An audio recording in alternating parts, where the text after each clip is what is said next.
Weird how? Fairy magic. Maybe a ghost. Whatever it was, it vanished before I got there. That's not important now. I shook my head, hands curling into fists. Lady Granville's taking control of this situation. Apparently all the mages in the area are here, and she won't let any witnesses leave. I'll ask if we can investigate. I know Vance will let us.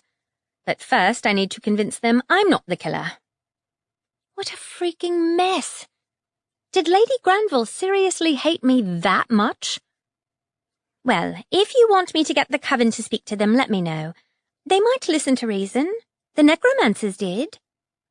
They might not next time, I said. The mage's tracking spells didn't work, but none of them have the sight. Isabel nodded and dug into her rucksack. I'll hold the fort here. I'd get away before Larson swoops in, I advised her. He won't be happy if he has to find those mercs a new place to live. If he refuses, they have our number. Gotcha, said Isabel. Are you sure you'll be okay? I know Vance will be there, but a murder accusation. It's absurd. How can any of the mages think you'd kill someone in cold blood? I hated the guy, I admitted. That probably didn't help. But Lady Granville's out to get me anyway. That's no reason to accuse you of murder. Isabel's eyes narrowed. Vance had better be on your side. Oh, he's pissed at her. Count on it. But half the mages in the district are at the manor. Hell, maybe one of them did it. Except, Vance said Ralph was savaged by some kind of animal. Shit. You don't think... Hellhounds, I said.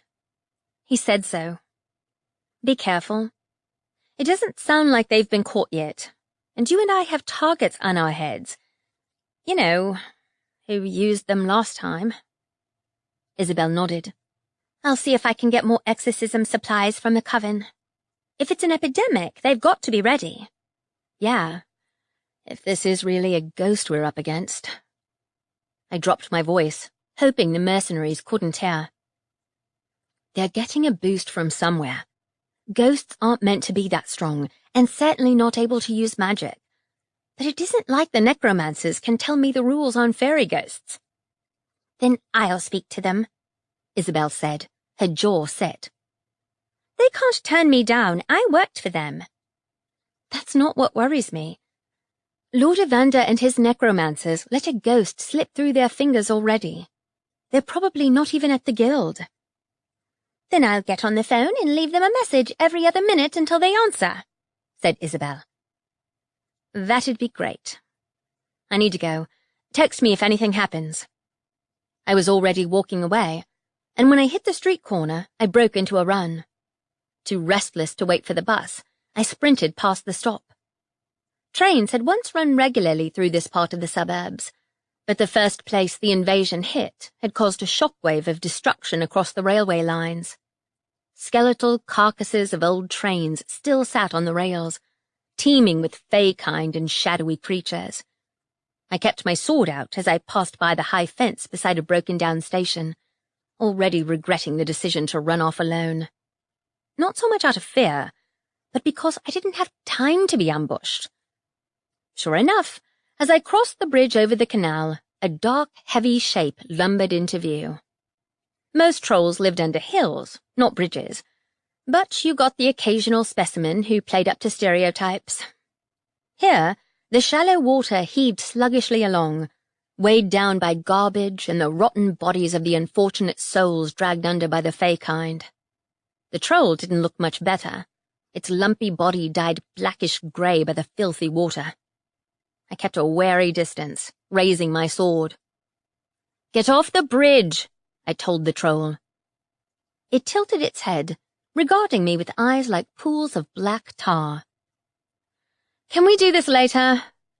I wasn't about to jump in the canal for a swim, so I kept walking.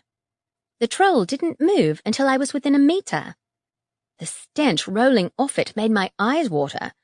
Screwing my eyes up, I blasted it with energy through my sword. The troll remained still, like I'd hit it with a stick. Huh? I blasted it again. No luck. My magic might not be at its strongest in this realm, but it ought to work on a troll. Great. Of all the times for my magic to act weird. I turned the magic into a shield instead and ran at the troll, waving my sword. I didn't intend to deal a death blow. Believe it or not, I only kill things when my life's in danger, but stopped short when my blade nicked the lumpy skin of its arm. The tip of my sword ought to be covered in blue-tinged fairy blood, but it wasn't. The troll swung an arm at me. I ducked and hit back with my sword. The blow wasn't hard, but the troll fell sideways, as though I'd smacked it in the head with a club. Its body slumped down like a puppet with strings cut, and I took the opportunity to leap over it, my instincts sped up by the magic singing through my veins. Nothing wrong with my magic, then. The troll spun around, its huge club aiming for my head. I ducked and swiped, somewhat hindered by the narrow bridge, and cut a diagonal slash across its throat. Unexpectedly, no blood poured out, but its head tilted back, and it slipped sideways off the bridge into the canal. Huh? I gave myself a mental shake. I'd worry about trolls that didn't bleed when cut later. I had to be present at my own trial. Chapter 9. I stopped at the corner of the road by the manor before I came into view of the door. No traces remained of blood or of fairy magic. My feet kicked a loose stone, stirring up the crumbling remains of a tracker spell. At least Lady Granville had actually tried one. I looked around, frowning. Something about this scene didn't add up. I crouched down, touching the crumbled remains of the cleansing spell. It formed a faint circle around an area a couple of meters wide. A cleansing spell couldn't get rid of the remnants of fairy magic, which ought to be here if the hellhounds had been. If the murder took place a few hours ago, some trace should remain. Fairy magic didn't disappear. Obviously, the mages wouldn't be able to see it, but I could. I squinted, concentrating hard, willing my eyes to see what my mind refused to believe in. The trick to seeing through fairy glamour was never to look directly at it. I'd learned through observing half-fairies on the streets. Their glamours were never precise enough to hold up if you looked at them out of your peripheral vision. Sure enough, the faintest hint of blue fairy magic came into view, a glimmering trail leading from the manor's gate into the road. Warily, I followed it, keeping an eye out for traffic. Few people drove this way. The entire area belonged to the mages. And there was blood in the road.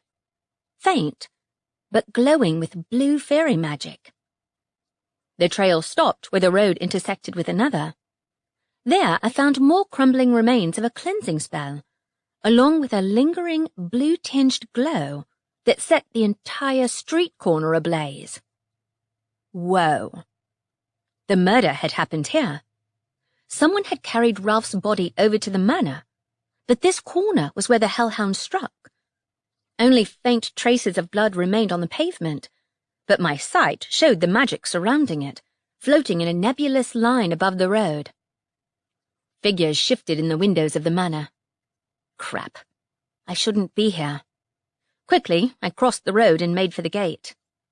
To my intense relief, Vance waited outside. Ivy. Vance beckoned me inside. I followed slowly, the sight of the glyphs on the walls no longer reassuring. She's taking no prisoners today. Try not to provoke her. Got it. It was obvious from his tone he was worried about me. She can't seriously think I did it. I have no motive. I know. But his expression remained grim. Did you find anything? He'd figured I was searching outside then. A trail of fairy magic. I'm almost certain the murder didn't take place outside the gates. Someone carried him here. I pointed over the road at the corner where blue fairy magic still lit up the pavement. I'd use a tracker over there. Lady Granville wants to meet immediately. The other mages are already assembled. How many were here? Most of them. Lady Harper refuses to take part, but she was under guard upstairs when the attack took place. She'll be leaving later this week in any case. Too bad she's not the one accusing me, I said. She could dig around in my head and prove my innocence. Vance's mouth tightened. You don't want that, Ivy. Trust me. I sucked in a breath and followed him down the stone path between the neatly clipped hedges. I'm trusting you that I'm going to walk away from here today and not in handcuffs, right? She won't arrest you, said Vance. Better hope not. I walked up the front steps into the hallway. The door to the front meeting room was open wide. There you are. Lady Granville appeared, and behind her it looked like the entire Mage Council had gathered. We're waiting for you. I'm here, but I'll state up front, I didn't murder Ralph. That remains to be seen. She beckoned me into the room. Shockingly, all eyes turned on me. I looked stonily back, though maybe that wasn't my best move. Except smiling at everyone after a brutal murder had taken place wouldn't do me any favors either. I settled for a neutral expression as I took a seat beside Vance, Drake on my other side. He looked unusually somber. Where exactly were you today? Asked Lady Granville, taking her own position on Vance's right. I sat in the hard-backed chair, rearranging my sword so it wouldn't poke me in the leg. White bits of plaster scattered everywhere, a reminder that I was covered in the aftermath of the ghost's attack. On a case, I said. Ask Isabel. I've been with her since I left the manor this morning. We were hired to investigate a ghost in Mercenary District. What time? I left 9:30-ish. Vance took me directly home. I never even stepped outside the manor doors. A ghost case, she repeated. A different client to the last one. Do you think I'd make something like that up on a day like this? You've been known to deny orders. You're interrogating the wrong person, I told her. I'm not the killer. I'll be honest and say I didn't like the guy, but I'd have had nothing to gain from senselessly killing him, and I haven't seen a hellhound since I killed Calder. A pause stretched out. I couldn't tell Lady Granville that the main suspect was dead. Her hatred of the necromancers and the fairies, coupled with her dislike of me, would only lead to more delays in hunting down the killer, alive or otherwise. You're the only person here to have had contact with hellhounds, she said. The murder happened outside the gates. That suggests the killer came from outside, ready to provoke us. Are you sure the tracking spell didn't work? I've used it to find hellhounds before. Have you now? Careful. I was treading on thin ice. Yes, when I was tracking Calder. I wasn't working for the mages at the time. I find a tracker doesn't always work the first time. If you run a search on the general area around the manor, you'll be able to see if anyone approached. Trackers are unreliable, said Lady Granville. We already know what happened. A beast was set upon the guard, and one person here has been in contact with them. Oh boy. They're vicious animals, and only obey pure fairies, as far as I know. Hell, maybe my magic could control hellhounds. But nothing I said would be good enough for Lady Granville. She thrived on certainty and clear-cut answers. Rules were black and white for her. Easy to say when you've never been around the fairies. Which fairy controls them, pray tell? Asked Lady Granville. I don't know. Calder's dead. Velkos is too. The hellhounds are outcasts, so they might be acting alone, but considering Ralph's body was left right outside, I'd say the Grey Veil wants to issue a challenge to the mages. I looked at her directly. They're the most dangerous threat we face right now, and most people can't even see them. The last thing we need is infighting and accusations. You aren't one of us, said Lady Granville. Listen to her, Vance interrupted. Ivy can see fairy magic none of the rest of us can. She's the one most likely to be able to track the killer. And just what was she doing when the murder took place? Exorcising a ghost, I said. Since the necromancers are AWOL. And speaking of, I have an idea. I know how we can find out who's behind this. Do you now? Lady Granville sounded like a patronizing adult speaking to a toddler. Isn't it obvious? I said. We need to call up Ralph's ghost, talk to him, and ask him if he saw who set the hellhounds on him. She has a point, Drake told Lady Granville. This isn't against procedure. We've consulted the necros before. And tell them we allowed someone to be murdered on our own property? Asked Lady Granville, white-lipped. No, I won't allow it. You're being ridiculous, I said. Whatever you think of me or the necromancers, they're the people in charge of the dead.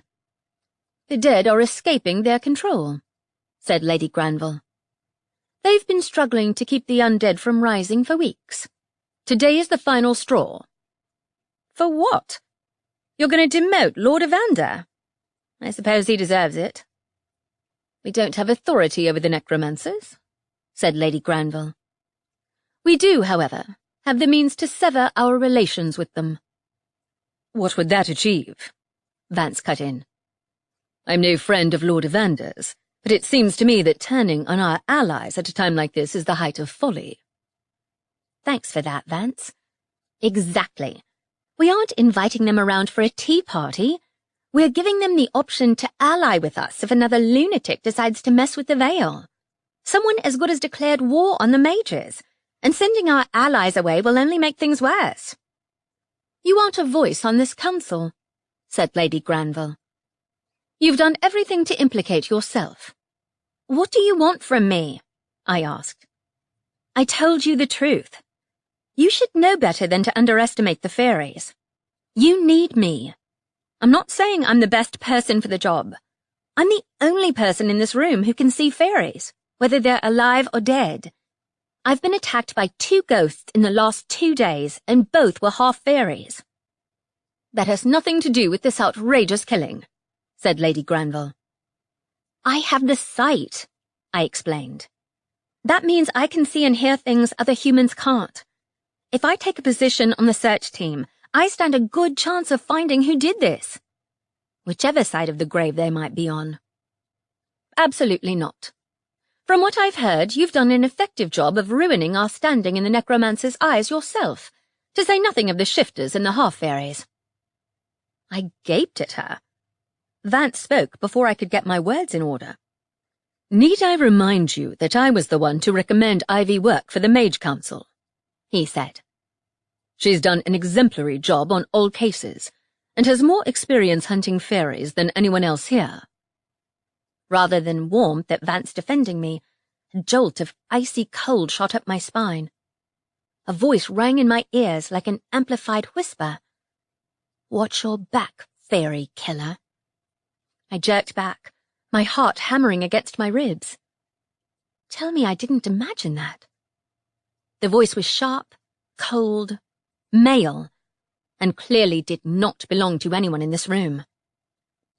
Did any of you hear a voice? I asked. Yeah, we all heard Lady Granville. Drake looked at me curiously. I thought I heard someone. What is it this time?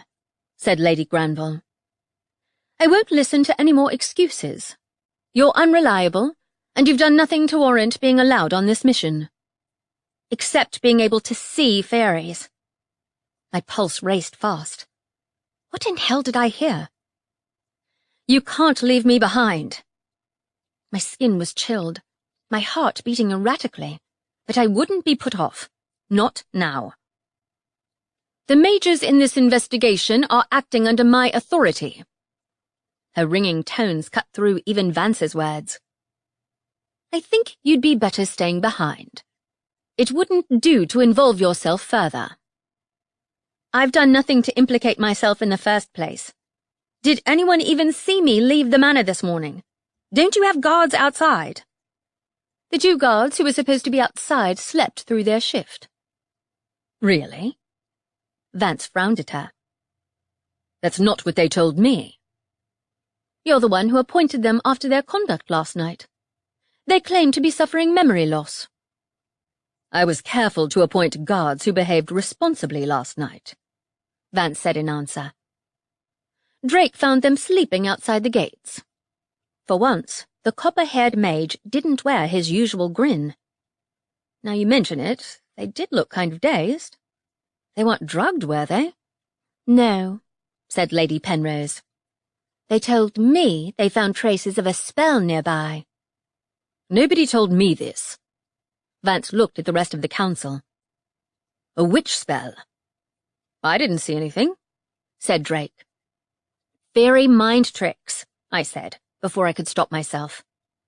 If they were guarding the outside of the manor, they'd have been out of range of the wards. Glamours can make you forget what you saw, or— Enough, interrupted Lady Granville. Ralph is dead, and his killer can't have gone far. Every mage without an alibi is subject to questioning. Meanwhile, I'll assemble a team to search the general area. She shot me a glare. Not you, Ivy. You'll go through questioning, and if found innocent, you'll go home. What? I couldn't let the mages go out alone.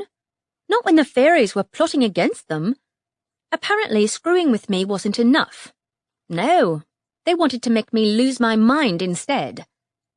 Lady Granville gathered together a small group, while Vance stood on the side, an unreadable expression on his face. He wasn't in charge of the investigation, but he wouldn't stay out of it in case someone else got hurt. Worry squirmed inside me, and it took everything I had to hold my tongue. Right, said Lady Granville. Lord Carlisle, I think it's best if you or Lady Harper were in charge of questioning. Lady Harper has already declined to be involved with this, said Vance. An apology was in his eyes, but I turned away, fury simmering through my veins. Anger and fear stirred in a vicious cocktail, igniting blue fairy magic around the sword strapped to my side. Lady Granville approached the door. Keep an eye on her, she told 2 mages as she moved to leave the room. She's not to be trusted. Oh, come on, I said. You must know how ridiculous you sound. I'm not the one you should be afraid of. You can trust me on that. Instead of responding, she turned her back and beckoned several other mages to follow her. The killer will be caught. Vance's sharp gaze travelled from her to the rest of the Mage Council. Yes. However, I don't believe for a second the guilty party is present in this building. He turned around and joined the group leaving the room. I made to follow him, but Lord Carlisle barred the way. You're to come with me for questioning. Can't we get it over with in here? I already told my side of the story. His eyes narrowed a little. Lord Carlisle fell into the category of mages I wouldn't cross in a dark alley. He couldn't be older than 45 or so, but his hair was already white and thinning. He was a head shorter than Vance and even Lady Granville, so I often overlooked him next to the rest of the council. Now it struck me how odd his eyes were. One was pale grey, while the other had an unnaturally large pupil, which made his whole eye look black as pitch when he squinted at me. I met his gaze evenly. I had nothing to hide. Where were you this morning? He asked in his quiet, raspy voice. With Vance, then at home, I said. Didn't he tell you? On Lady Granville's orders, I need the story from you. You've already heard my story. I told the truth. Vance transported me directly from the manor to my office without leaving through the front door. As to where I've been all day, you can call my partner Isabel. We were exorcising a ghost, said Lord Carlisle. Where exactly were the necromancers? Dealing with undead. They left their equipment on loan to the witch coven. He nodded, eyes flickering in a way that sent chills down my spine. Not regular fear, but something else. something familiar. You're part necromancer, aren't you? I'd seen Lord Evander use a version of his stare, with the same icy effect. He nodded. Yes, by blood. I don't have the spirit sight. Explains why they didn't take you with them, I said. Did you hear that voice before? Voice. In the meeting? Creepy, disembodied voice? Never mind. He gave me an incredulous look and shook his head. I have a dozen more people to question. Don't leave the room. He didn't strike me as the scariest mage I'd ever seen, but the shadows shifting in the corners of his eyes betrayed the sinister power he could unleash if he wanted to. I'm not the killer, I said. Leaving me behind was a mistake. I can see fairies, whether they're alive or not. It's Lady Granville's decision, said Lord Carlisle. Keep an eye on her, he added to the two mages who hovered outside the meeting room. Great. Once he'd gone, I walked up to the door. Hey, I said, I know you're under orders, but... A whistling sounded, and an object the length of my finger flew through the air and burst into sparkling fragments. The two mages slumped to the ground. I stared, bemused. Someone had thrown a witch spell. A small, pointy-eared figure ran into the room. Quentin? Come with me, idiot human, before they notice. I looked at the brownie. You bespelled the guards? On the Mage Lord's orders. What? Couldn't he just tell me? He's the freaking Mage Lord. If he wanted, he could overturn every one of Lady Granville's idiotic rules. It isn't that simple, said Quentin. Lady Granville is in charge of the investigation, and the Mage Lord didn't want to undermine her authority at a time when alliances are fracturing. He needs her support to maintain her position, as does she. He decided it was simpler to let her think she's had her way, so they can find the killer as soon as possible. Won't matter when she comes back to find those two knocked out. You'll be back before they are, said Quentin. At least, if you have any kind of sense, you will. Depends what I find out there, I muttered. I can see things they can't. Leaving me behind was a stupid idea. The Mage Lord has said on more than one occasion that you're capable of handling things on your own. You'd better cover for me, Quentin, otherwise they'll hang me out to dry. Use the side door, he said in answer. Not the front one or the conservatory. There are 7 guards around the back. Speaking of, you didn't see anything weird last night, did you? The brownie looked at me. What? Fairy magic. Both Ralph and I saw something odd in the corridor. And I think he saw a ghost outside. You have the sight, so... No, Quentin said. I saw nothing. This house is warded against evil intent. Huh. That voice I'd heard in the meeting room sounded plenty evil. But maybe disembodied voices didn't trigger wards. I needed to solve this fast. Put every security measure in place you can, I told him. Make sure the guards stand behind the wards. The Mage Lord has given me the same orders. Don't you have a job to do? Yes. I don't want anyone else to die while I'm gone. I hurried down the corridor to the kitchen, where a side door led out of the manor into an alley. I eased the door open and slipped outside.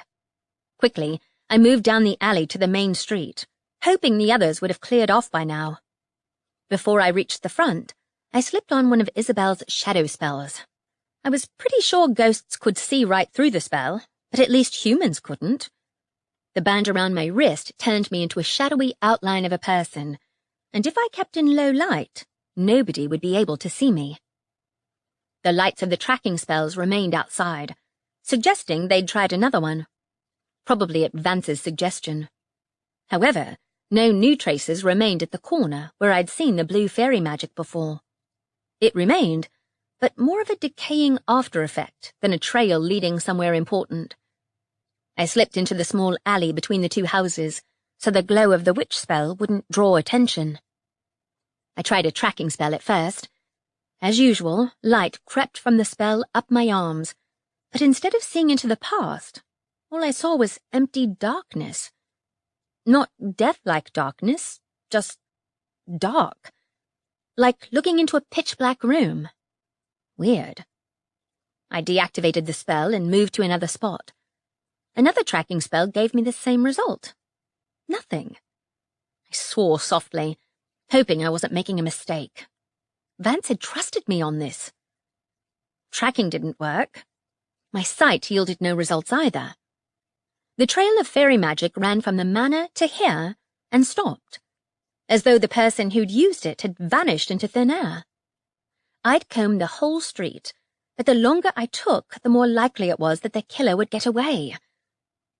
All right, here we go. I hoped Vance knew what my plan was. I leaned back and shifted into death.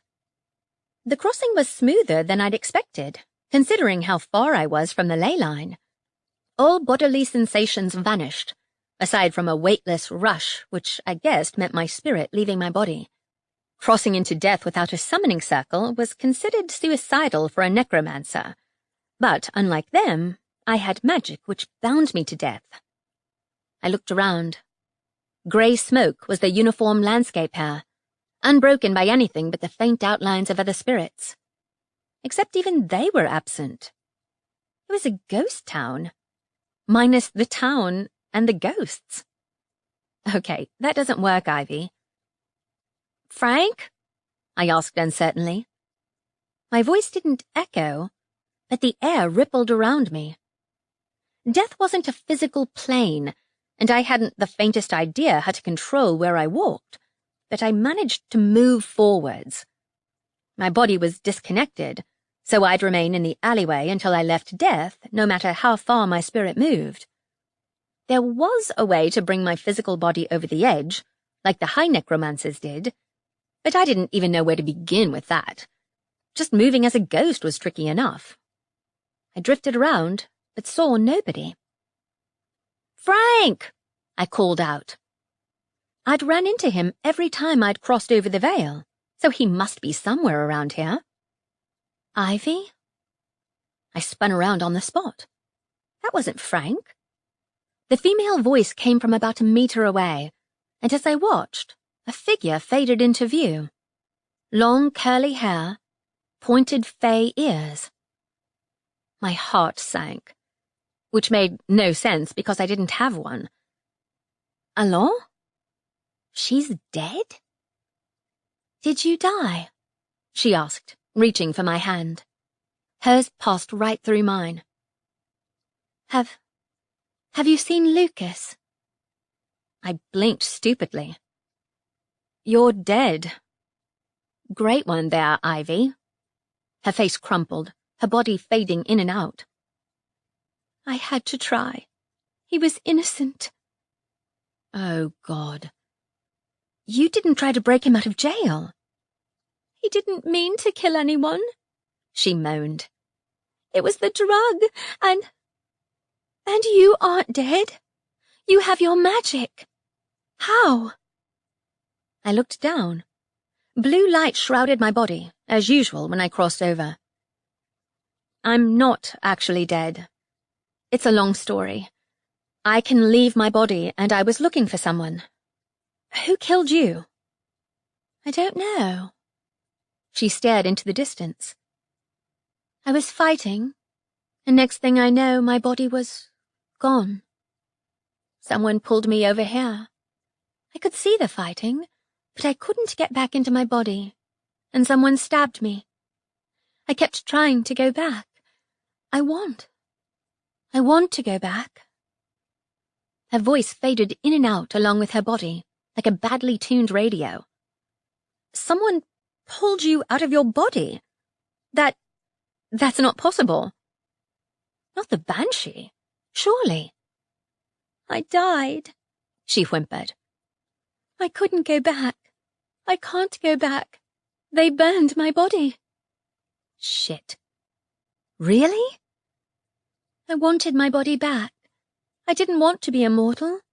That's what he wanted. And he's here, and I want to see him. You'll see him again. Pity struck my heart. Find a necromancer. There's a guy called Frank over here. He'll take you to Lucas. Promise.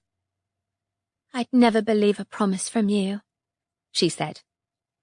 Necromancers will take me away from him forever. No, you'll move on together, like you're supposed to. If you died 2 days ago, someone ought to have shown you over the veil.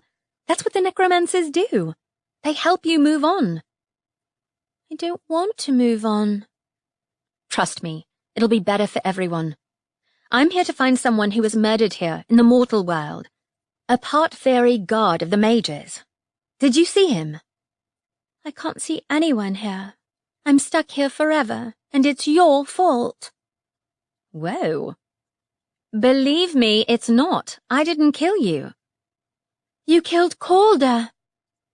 Her words rang out, Calder's name echoing around me through the fog. My heart plummeted. Have you seen him? He's here, Ivy. He wants you. A burning sensation rent through my shoulder. I gasped, my body falling, as though someone had yanked the ground up from underneath me. I tumbled through empty air and slammed back into my body. My shoulder burned again, but nobody had stabbed me. I was alone in the alley. My hand jumped to my right shoulder, tugging down the sleeve. The mage mark stood out in a blistering red circle, like someone had pressed a brand to my skin. Vance was being attacked. He'd called for my help. Chapter 10. The mark burned again, and alarm sang through my veins. Whatever trouble Vance ended up in, he'd never called for my help before, especially not when Lady Granville had ordered me to stay out of the fight. I could think of one reason. Fairies. I ran, feet smacking the pavement, sword lighting the air. The blue glow enveloped me, and the mark burned, telling me where to run. The path led west of the manor, towards Half-Blood territory, and the storehouse.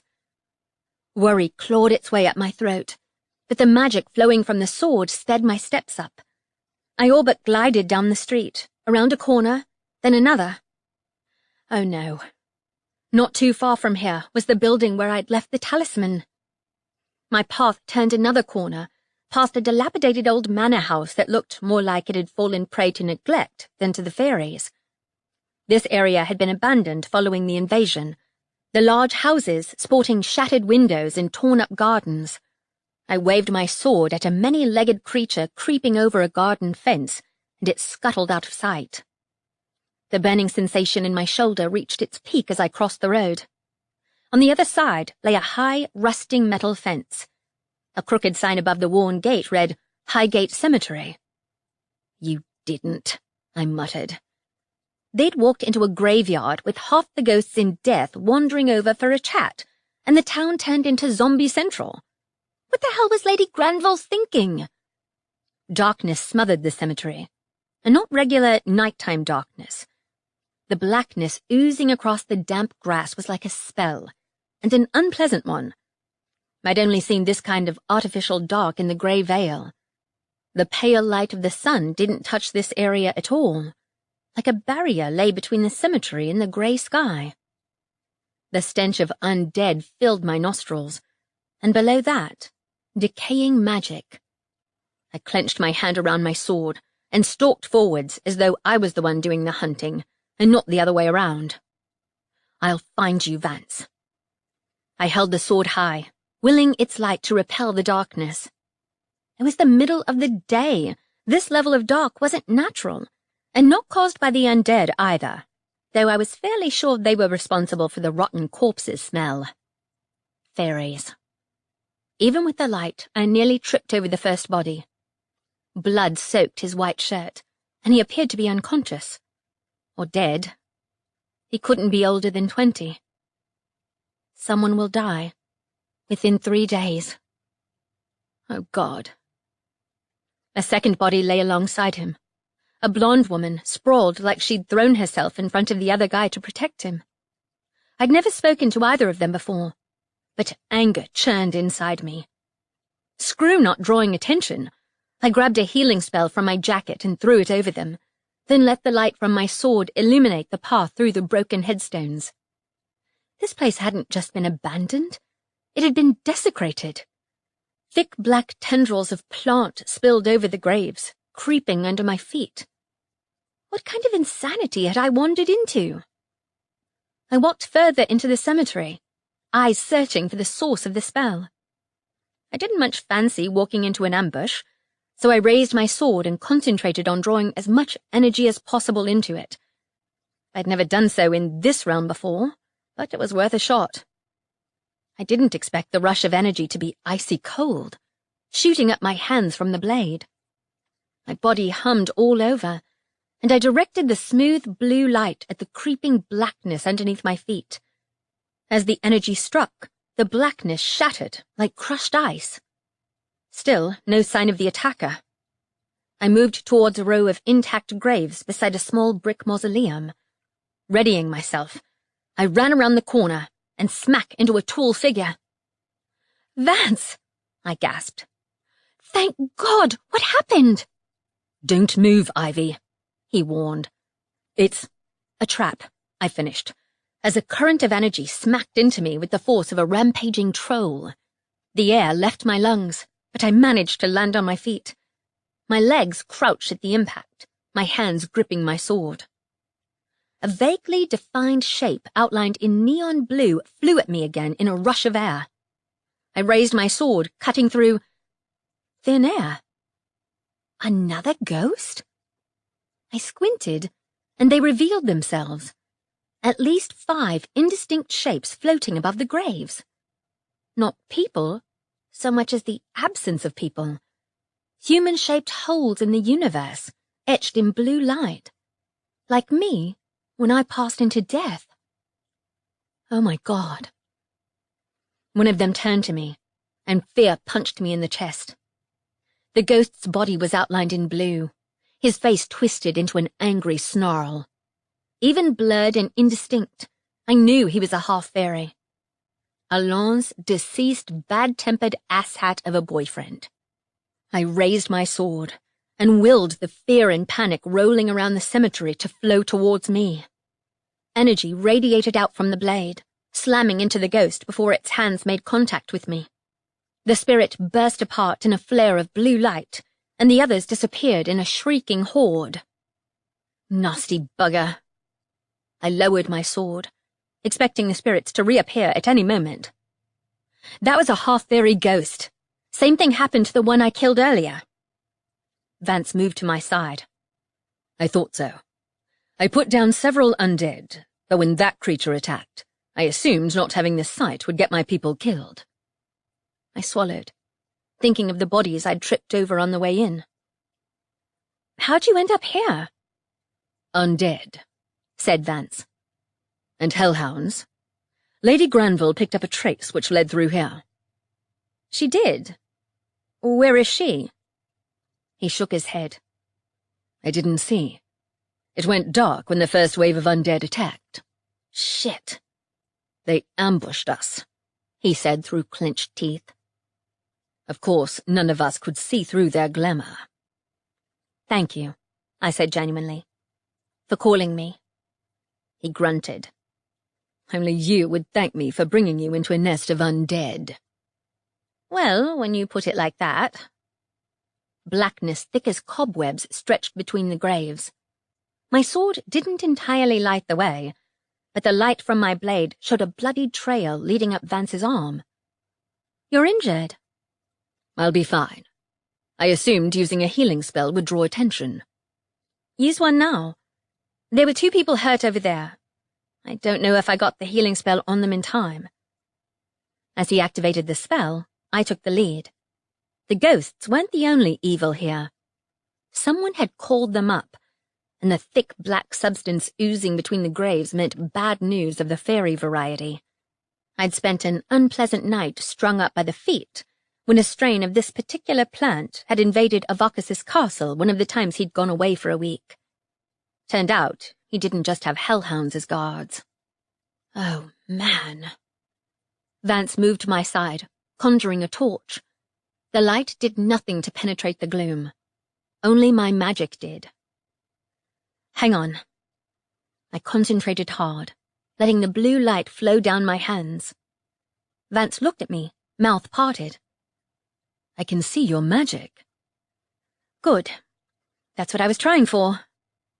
In the grey veil, he could see my magic when I concentrated enough. Now we could both use its light to pick our way through the graveyard. Not that there was much to see, anyway. Graves were draped in blackness without end, but shuffling noises ahead told me we weren't alone. Undead? I asked. There are a few here. This cemetery is mostly abandoned after the recent weeks. The necromancers burned most of the bodies as a precaution. He didn't sound too happy about it. A squat building sat to the left of the longest row of graves. Gravedigger's cottage? Maybe. I raised my sword and walked ahead. Skittering noises halted my steps. The shadows crept along the floor, elongating into a semi-transparent shape. It passed through the earth, but definitely wasn't a normal ghost. Not human. Thick limbs rose, supporting a misshapen body with a tiny head. Faerie. I had to think for a moment to remember the name of this one. The Sluagh. Not a species I'd seen in this realm before. Its form was partly physical, partly spirit, more like a wraith than a ghost, with the ability to shift appearances. Right now it looked like a grotesque, bobble-headed doll. Its mouth opened and a flurry of spiders spilled out. Oh, lovely. I swept my blade forward in a slashing motion, sending a dozen small furred bodies flying back. Blue-tinged blood soaked into the blackness underneath our feet. Vance moved with a snarl, his own blade flashing out, but slightly less certain than usual. He couldn't see the creature like I could.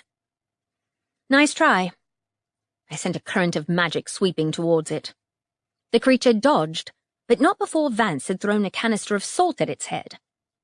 I'd used magic to show him the way, but a physical weapon would have no effect on the creature in its semi-transparent form. I needed to kill it myself. Darkness whipped out and flung me sideways. My back slammed into a headstone, and I fell onto my knees on wet grass. I brought my sword up, plunging it into the creature's thick tentacle-like appendage, grimacing as my sword caught, and a viscous black liquid spilled down the blade. I yanked the blade free and cut at the darkness again. Damned shape-shifting fairies. A pair of grasping, bony hands latched onto my elbow. I struck out, and bone shattered. Undead. I swung my blade around and sent a wave of magic through the sword. Despite the sticky blackness covering the silver hilt, a torrent of energy knocked the undead down like skittles. Vance's two swords appeared and disappeared, dealing blows both to the undead and the Sluagh, but he had to use guesswork to find it, and the black substance seemed to have more effect on his blade than on mine. I raised a hand, and magic burst from my palm, striking down the last undead. The Sluagh ought to have been caught in the attack too, but the wave of energy fizzled out before making contact. Weird. Maybe some kinds of dead were impervious to magic. Chills raced down my spine. I'd never met a fairy my magic didn't affect before. I struck out with my blade, sending a wave of energy at the Sluagh. It reeled back, hissing, but my attack passed right through it. Come on! I had enough power in this sword to handle an invocation and chain up a god. What was up with this fairy? Behind me, Vance hissed in anger and struck out at another undead. I raised my blade and let the pain and fear I knew must be lurking under the surface flood me. A scream rang through my head, overlaid by the sound of laughter. The light grew brighter, even as part of me trembled at the horrible noise. Someone had been tortured here. The echo of their pain imprinted on the spirit world. Laughing, high and cold and familiar somehow. The sound faded as an undead flew past me. My trembling hands locked onto the sword's hilt, My own anger mingled with the echoing pain reverberating through the air. I leaped at the semi-transparent form of the sluagh, my sword piercing its bulbous head. Spiders exploded from its mouth, but I ignored the unpleasant tickling sensation and fired magic into its open maw. The sluagh's dark form shattered, falling back in on itself, collapsing in that weird way the Fae kind sometimes did. I stepped away, the horrible laughter still ringing in my ears, and tasted bile in the back of my throat. I took a couple of steps forward. The black substance choking the ground had turned transparent as the spell faded, releasing the graveyard from its artificial death hold. Then I spotted the body. A figure lay cocooned in the cobweb-like blackness left where the creature had been. Bright coppery hair stood out in the gloom. Oh God, no. Drake? I climbed over to him. Shit, don't die. Vance moved to my side, conjuring a healing spell. He's alive.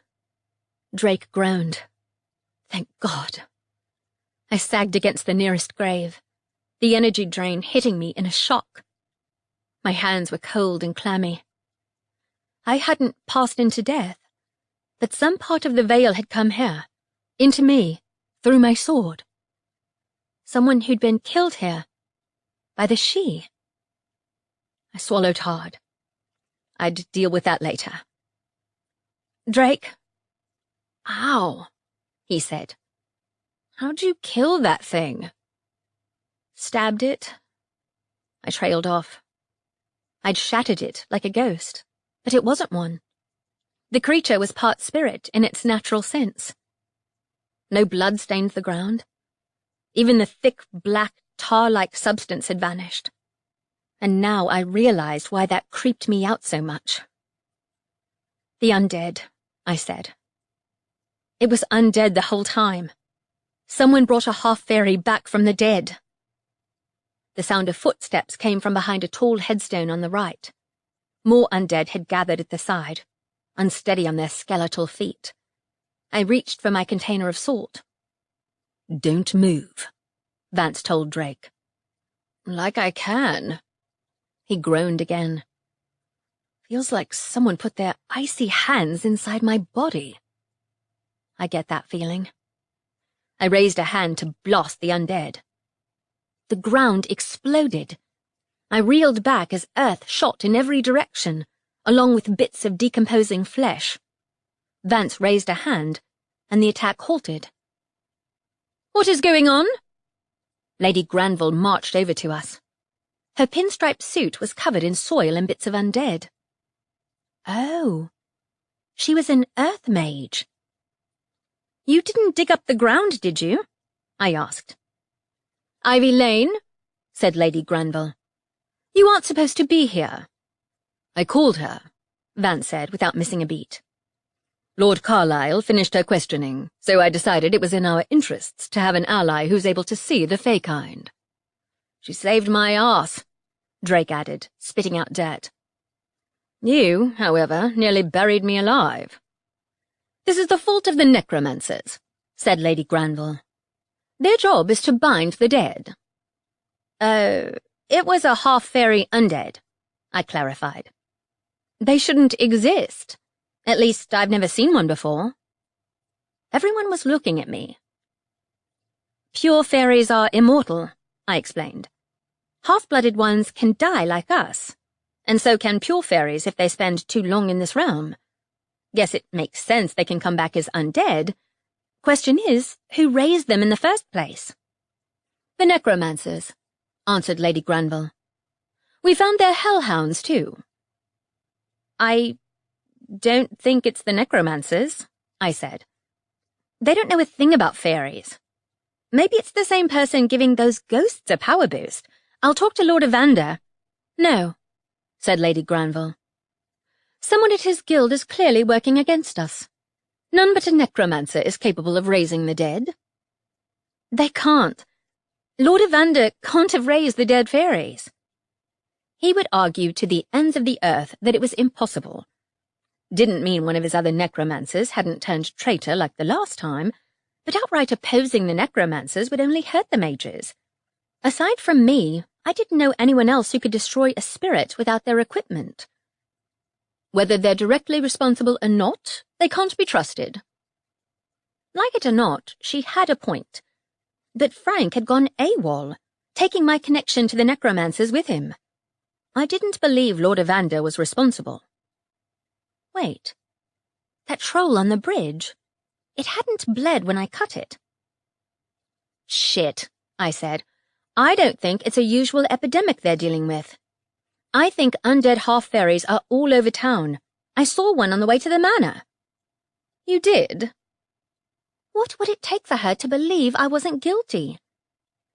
A troll tried to jump me on the bridge, I explained. It didn't bleed when I stabbed it. I'd never seen a half-fairy undead before, but now... Why? Drake pulled a face. I've never seen the point in raising undead as servants. They make terrible conversationalists. But fairies? Why revive one from the dead? No clue. I was certain this was linked to the ghost epidemic. But how? Ghosts and undead were both, well, dead. But undead were mindless slaves. Fae undead included. And hellhounds. What happened to the hellhounds? Vance said you were tracking them. The trail ended here, said Lady Granville. We found no evidence of a summoning circle. Probably buried it, Drake muttered. Let's take this elsewhere, said Vance. Back to the manor. We can discuss our options there. Unsurprisingly, nobody listened to a word I said all the way back. Of course, for all I knew, a necromancer had turned traitor, and the tracking spells hadn't yielded any more answers as to who'd killed Ralph. Instead, we had another mystery to solve. Why would anyone raise fairies from the dead? Nobody is to act without consulting me first, Vance told the assembling mages as the meeting finally drew to a close. I will speak to Lord Evander myself. I'd strongly advise taking precautions near the manor. At least nobody argued with him, unfair as it was that I'd not had a word of thanks from anyone. Admittedly, the injured mages I'd used a healing spell on hadn't woken up yet, though they'd lived. The bleak consequences of the trip to the cemetery put everyone in a somber mood. Not least because something had happened the mages couldn't explain. Even the messages they sent through to broadcast to the public were vague, and pretty much identical to the emergency measures they'd announced on the night a few years ago when 100 undead escaped a local graveyard. Except this time, undead weren't the main problem. We were deep in the shit if hellhounds were randomly wandering around town. Unless they'd targeted us deliberately. Lady Granville gave me a filthy look as I stood up to leave, my jacket scattering soil and dead spiders on the table. But as Vance drew closer to me, she left without saying anything. Vance, I said quietly, can we talk alone? As the others departed, he transported us both into his office and closed the door behind us. What is it? He asked, concern flitting across his face. I didn't mean to get you in trouble with Lady Granville. I'm glad I was there, I said. Would anyone have known the fairies were undead otherwise? No, he said. None of us have seen one before. Half-bloods. It makes sense. But that creature wasn't half-blooded. It can't have been. Full-blooded fairies can die in this realm. They lose their immortality when they spend too long here. I didn't know they could come back as undead. Fairies don't have souls, so they can't be recalled from death. I wiped my hands on my jeans, feeling the phantom shiver of death's touch on my bare skin. It doesn't make sense to bring back a body and control it. Sluars like that one aren't intelligent when they're alive. They follow orders blindly. Avocus had them guarding his castle. Vance gave me a look, his body tense and still. Hellhounds, Sluars, Faerie undead. It seems somebody is summoning creatures from the Grey Vale. Nah, most of them are already here, I said. And undead don't exist in the Grey Vale. At least, I don't think they do. If you die there, you turn into a wraith. Like those poor kids left behind in Avocus's castle. I thought of them more than I cared to admit, though hell if I knew how to handle the dead. I couldn't even deal with my living problems. Is Lady Granville going to follow me everywhere I go? Because I have an idea, but it involves being left alone and allowed to do my own thing. Not a problem, said Vance.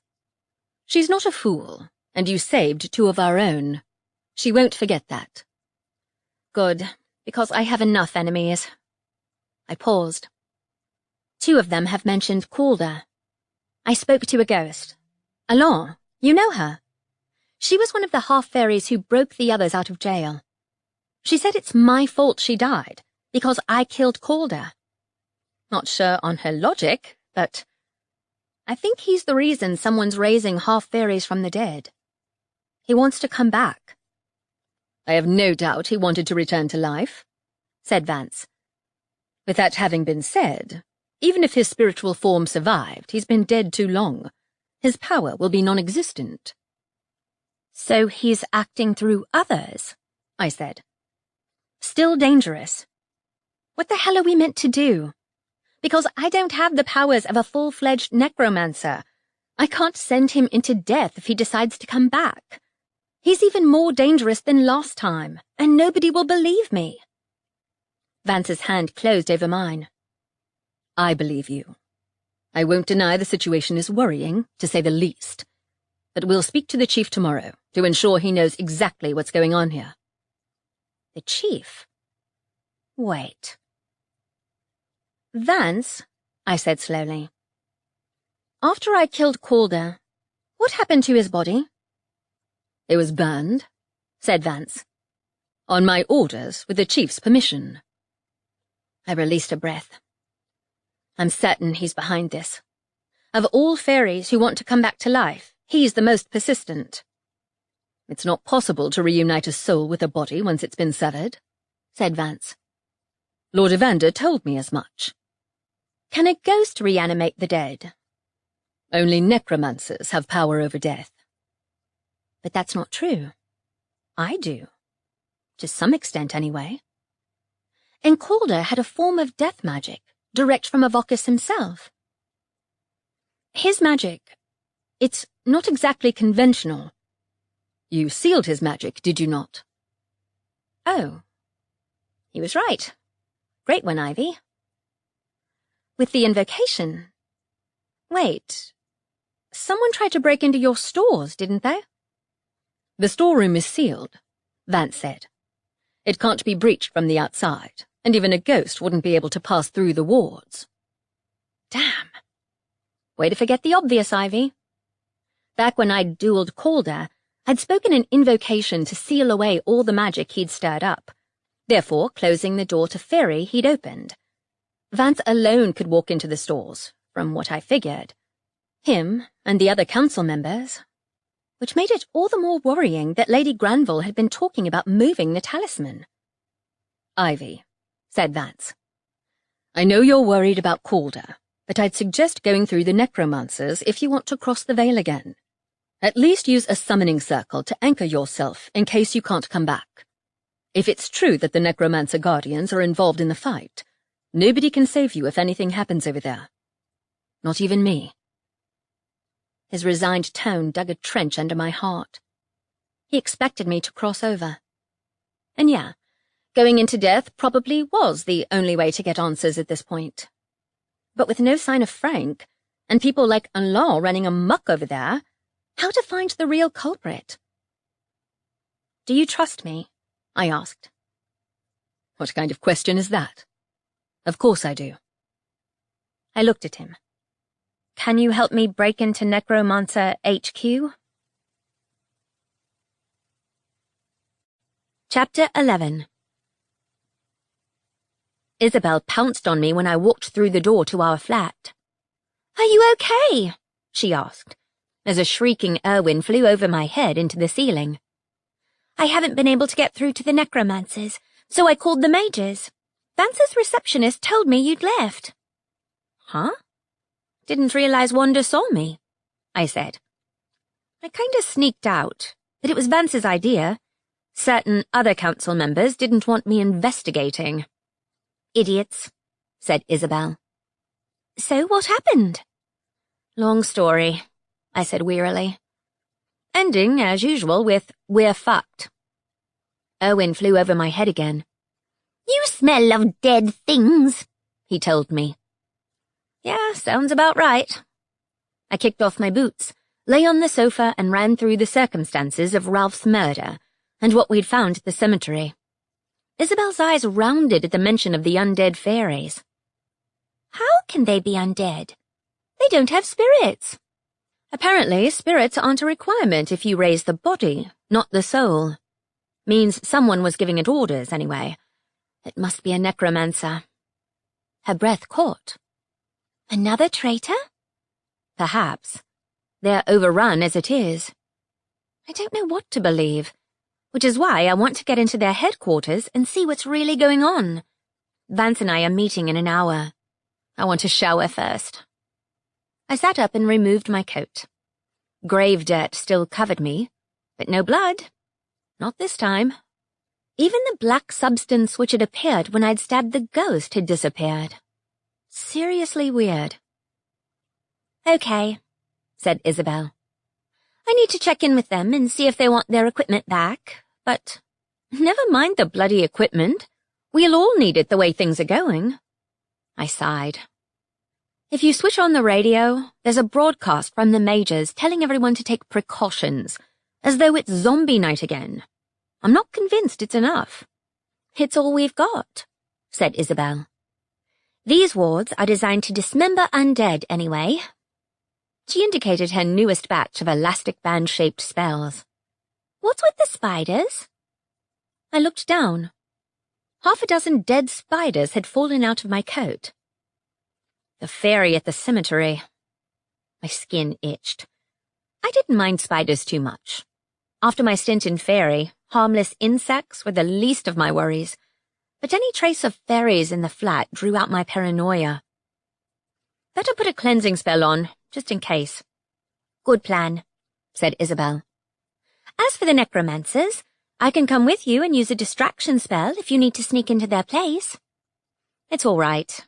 Vance is taking me there, I said. You know, undead wandering around outside. I've destroyed undead before, Ivy. I have their spirit sensor, and I know where to find another one. And didn't you say their headquarters was bound in iron? Yeah, it is. Which ought to mean fairy ghosts would stay away. Vance could transport 3 people as easily as 2. Anyway, I don't know if going back to their place will help at all.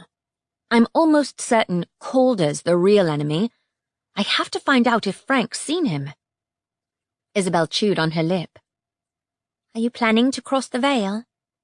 No, but I can speak to ghosts without it at their headquarters, I said. I didn't see Frank before, but he's got to be there. He's tied to Necromancer HQ in some way, so he should show up without me having to go into death. Isabel nodded. Maybe we should cover ourselves in salt, to be on the safe side. That, I said, is a terrible idea. Better to be a little salty than chewed on by a hellhound. They won't be able to get in either, I said. If Vance transports us directly there, we can avoid most potential ambushes. He's already checked their gates and they're locked. No undead. Apparently, their HQ was built as a stronghold for the zombie apocalypse, so undead can't actually get inside the building. Wow. Isabel shook her head. Their ancestors must have been 1,000 times more reliable than they are today. Yeah, they lost the plot a few generations back. I shook another spider out of my coat. Erwin, can you keep an eye out for undead near the flat while we're gone? The piskie flew overhead with a delighted scream.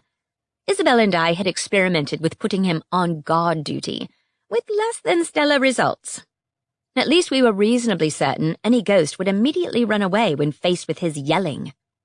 No dead! No bad fairies! Said Erwin, spinning in a dizzying circle. Bad fairy dead. Yeah, I muttered. That's kind of the problem. Seeing the necromancers under the cover of dark wasn't exactly what I'd had in mind, but dusk fell around 4:30 in the afternoon in winter, and I wasn't about to waste another day. Isabel rang the old-fashioned doorbell first, while Vance used one of his life-form detectors to make sure nobody was waiting to ambush us. There's nobody in the building at all. He frowned at the glass rod-like device. That's not common. They won't answer their phones either, said Isabel. Maybe I should have got Colby's number the other day. Seems weird that they haven't asked for their equipment back. Yeah.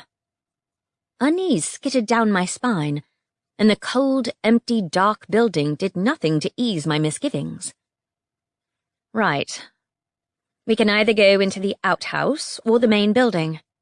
I'd prefer the outhouse, because at least I have permission to be in there.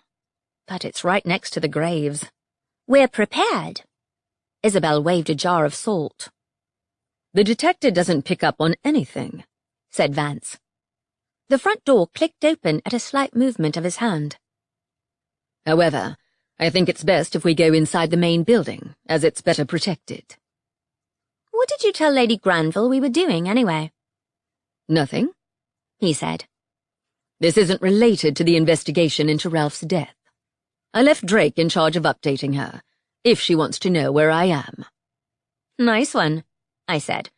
You're banking on him annoying her too much, so she won't ask him for updates, aren't you? The thought did cross my mind. We made our way up the front path to the door. Vance conjured up a torch, and I used a witch spell, but the candles automatically lit up when we walked inside. Probably they were set to do that on autopilot. If anyone else was here, Vance's detector would have picked them up. Forgot how creepy this place is. Isabel looked around. The main room at the corridor's end was pitch black, but when I shone my witchlight inside, it became apparent 12 candles were already set out around the edges of the circle on the floor. I shivered, somehow colder inside the building than outside. The metal walls didn't help. Icy air swept through the room, but thankfully it didn't extinguish the candles on the walls. The three of us divided up the matches to light the 12 small candles outlining the circle. To summon an individual ghost required a bunch of complicated incantations, but speaking to a necromancer guardian usually only needed their name. I lit the last candle, which flared up in unnaturally bright white light. Blinking the glare from my eyes, I took a step towards the circle, in which grey smoke had already begun to swirl. Hope this works. Frank? I called. Lord Frank Sidney. If he didn't show up, I didn't like to think what was happening out there. Unlike the mages, the necromancers didn't leave their headquarters under guard all the time, because the building had wards built into it. They were in no danger of being overrun, and admittedly most of their members didn't even live here at headquarters. But why send everyone out at once? Maybe they all ran into the same trap. I shuffled my feet to stop my toes going numb, running my hand over the hilt of my sword. When the smoke swirled and a person appeared, I sighed in relief. There you are, Frank. Ivy Lane. Frank's tall body flickered like a badly tuned TV. What are you doing in the main summoning chamber? Is that the Mage Lord? Every necromancer in town's gone walkabout at the worst possible time, I said. I went looking for you over the veil earlier, but couldn't find you. What's going on? Reanimates, said Frank. A considerable number. They aren't the most dangerous of dead, but in large numbers as they are now, they've taken the necromancer's entire force. Every single person able to fight is committed to taking them down. And ghosts? Why are there so many? Because we're overwhelmed, said the necromancer. We've never had so many spirits flat out refuse to pass through the gates. I shouldn't be here. He looked over his shoulder, but all I saw was smoke. Lord Evander will doubtless be back soon. The spirits are refusing to pass through the gates, I asked, my heart sinking. Half fairies, right? I've been attacked by a bunch of ghosts and fairy undead today. Frank swore loudly. Accursed dead. We might need to employ more drastic measures. Have the necromancers taken every censor? We have one, I said, but I can kill them with my sword. Are the ghosts getting a boost from somewhere? They seem to be able to move wherever they like. And I was attacked by an undead fairy beast too. I never thought it'd be possible to see a ghost go any paler, but Frank might have proved me wrong. His body flickered in and out of existence, his eyes wide and see-through. He cursed quietly. Half-fairy undead. What madness has been unleashed? Someone is misusing our own rights to draw spirits of their own. You think someone's working against you? A necromancer? If they are, they've avoided capture. Certainly no necromancer would have the audacity to attempt a reanimation on a fairy. He moved to the circle's edge. Are you absolutely certain they were undead? I faced two. They didn't bleed when I cut them. Does anyone outside the guild know how to reanimate a body? It's not possible, said Frank. To summon a reanimate, unless the veil is in a worse state than I thought, the necromancer must tie his or her life force to the undead they summon. No one other than a necromancer has the capability to do so. Given the state of things, I would guess that as the veil is shifting, the undead are rising of their own accord. Makes sense. Except the ghosts, I said. It takes more than a simple veil shift to raise a ghost that can use magic, doesn't it? That only happened on the ley line before. Undead were different. What with the unstable energy levels surrounding the whole town, it didn't take much for the dead to leave their graves. But generally, they had a master who'd summoned them. On their own, they were mindless. What about the one that attacked me? The ghosts weren't mindless. They were intelligent, had all their memories of being alive, and therefore were 10 times as dangerous. Especially the half-fairies, if they had their magic. Frank paused. To summon a ghost requires a tether, usually a summoning circle, and a concentration of spiritual energy. It depends on the ghost, too. If they died in a particularly violent manner, the spirit is more likely to have a strong presence in death, and therefore be easier to bring back. Essentially, the main feature of all ghosts is the will to survive, even without their physical body. Whether they're a violent poltergeist or a persistent phantom, they want desperately to continue to exist. That's when they linger of their own accord. Sounds like the half-fairies, I said. They're descended from immortals, they're desperate to go back to Faerie, and they had Calder feeding them lies about immortality for months last year. But most spirits can't do what those half-fairy ghosts did. They threw knives at me and used magic. If that's the case, they must have a particularly strong presence, said Frank. Whatever they've been told in life is irrelevant. They're dead. No changing that. And it's impossible for anyone other than a guardian to direct a spirit. They cannot be controlled as undead can. I don't think they were being controlled, I said, throwing caution to the winds. I knew some of them. Half-fairies. They died on their own territory when someone attempted a prison break. Next thing I know, they're showing up all over town. Is there any way to find where the person who called them back is hiding? Ghosts cannot be tracked, said the necromancer. Not in the way a living person can. They shouldn't be able to move around in such a way in the first place. But assuming someone has used necromantic means to give them a boost, it's possible.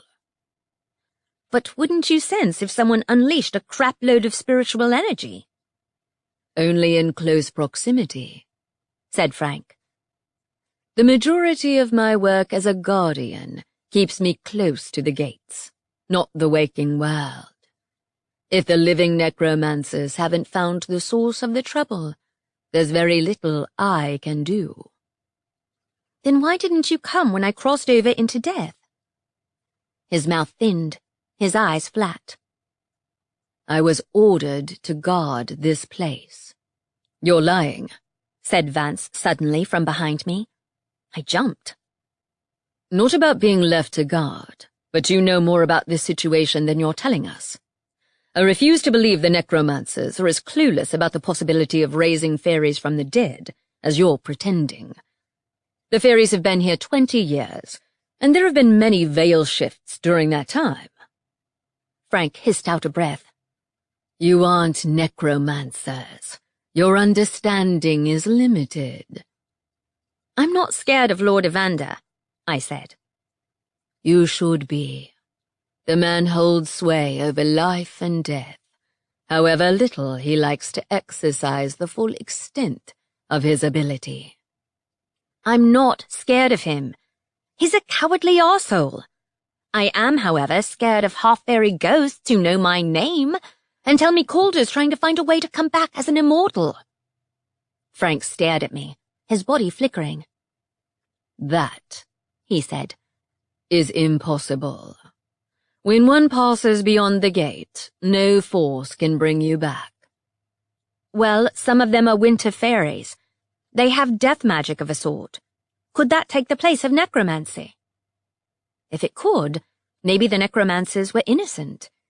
But half the fairies in the chief's territory were unseelie. Sure, I'd never seen anyone beside Avocus and Calder use the sort of winter magic that drew on death as its source, except for that banshee. Right.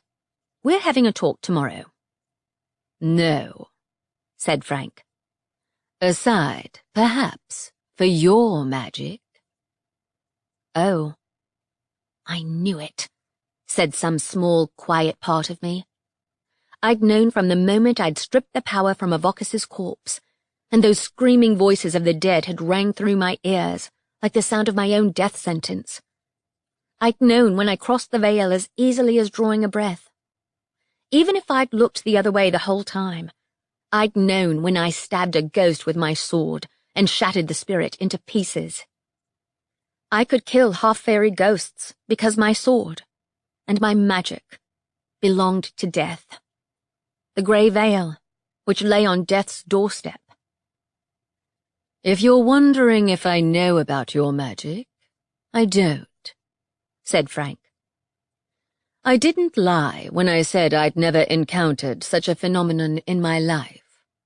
However, based on what you told me, somebody has found a way to give ghosts a temporary boost of spiritual energy, enough for them to leave the place they died and freely move through the veil as guardians do. The graveyard, I said. That's a source of spiritual energy. We found no traces of necromantic traps, said Vance. But you seem to be implying that someone's bringing back the spirits, without the need for traditional necromancy. None of this is in any way traditional, said Frank. As to how anyone can get around the use of a trap, I am as much in the dark as Lord Evander. A spirit left untethered generally fades away of its own accord. In my mind, someone has a summoning circle, a large one, and they're boosting one spirit at a time. However, no such circle has been discovered. But you said yourself it can't be sensed, I said. It can't be on the ley line, then. Just how badly is the veil damaged? Is it like the last time Calder...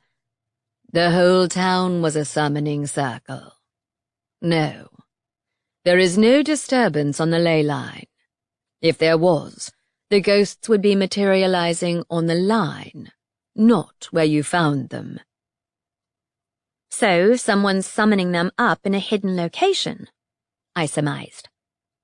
If the problem isn't on the ley line, where's it coming from? What could cause this level of disruption? The fairies couldn't, said Frank quietly. If the cause isn't in the mortal world, the cause must be here, in death. My heart sank. Calder. He had death magic. I know I sealed it away, but he's resourceful, and he's spoken to necromancers before, through Velkas. What if he found a way to come back, a way to drag me kicking and screaming into death? You're the expert here. I know for a fact your people were involved with the fairies in the past.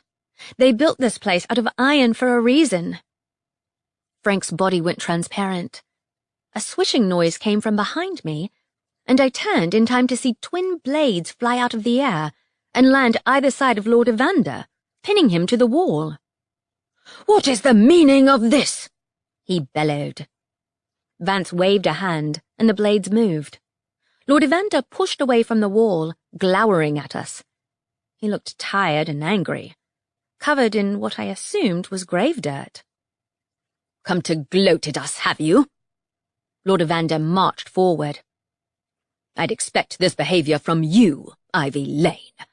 But the Mage Lord—" I backed away from the circle to where Isabel stood, hiding the bag of necromantic equipment behind her back. "I came here to speak to Frank," I told him. "Given that you're having trouble controlling your dead, I decided it'd be safer in here than the mausoleum." Lord Evander's angry gaze slid to the Mage Lord.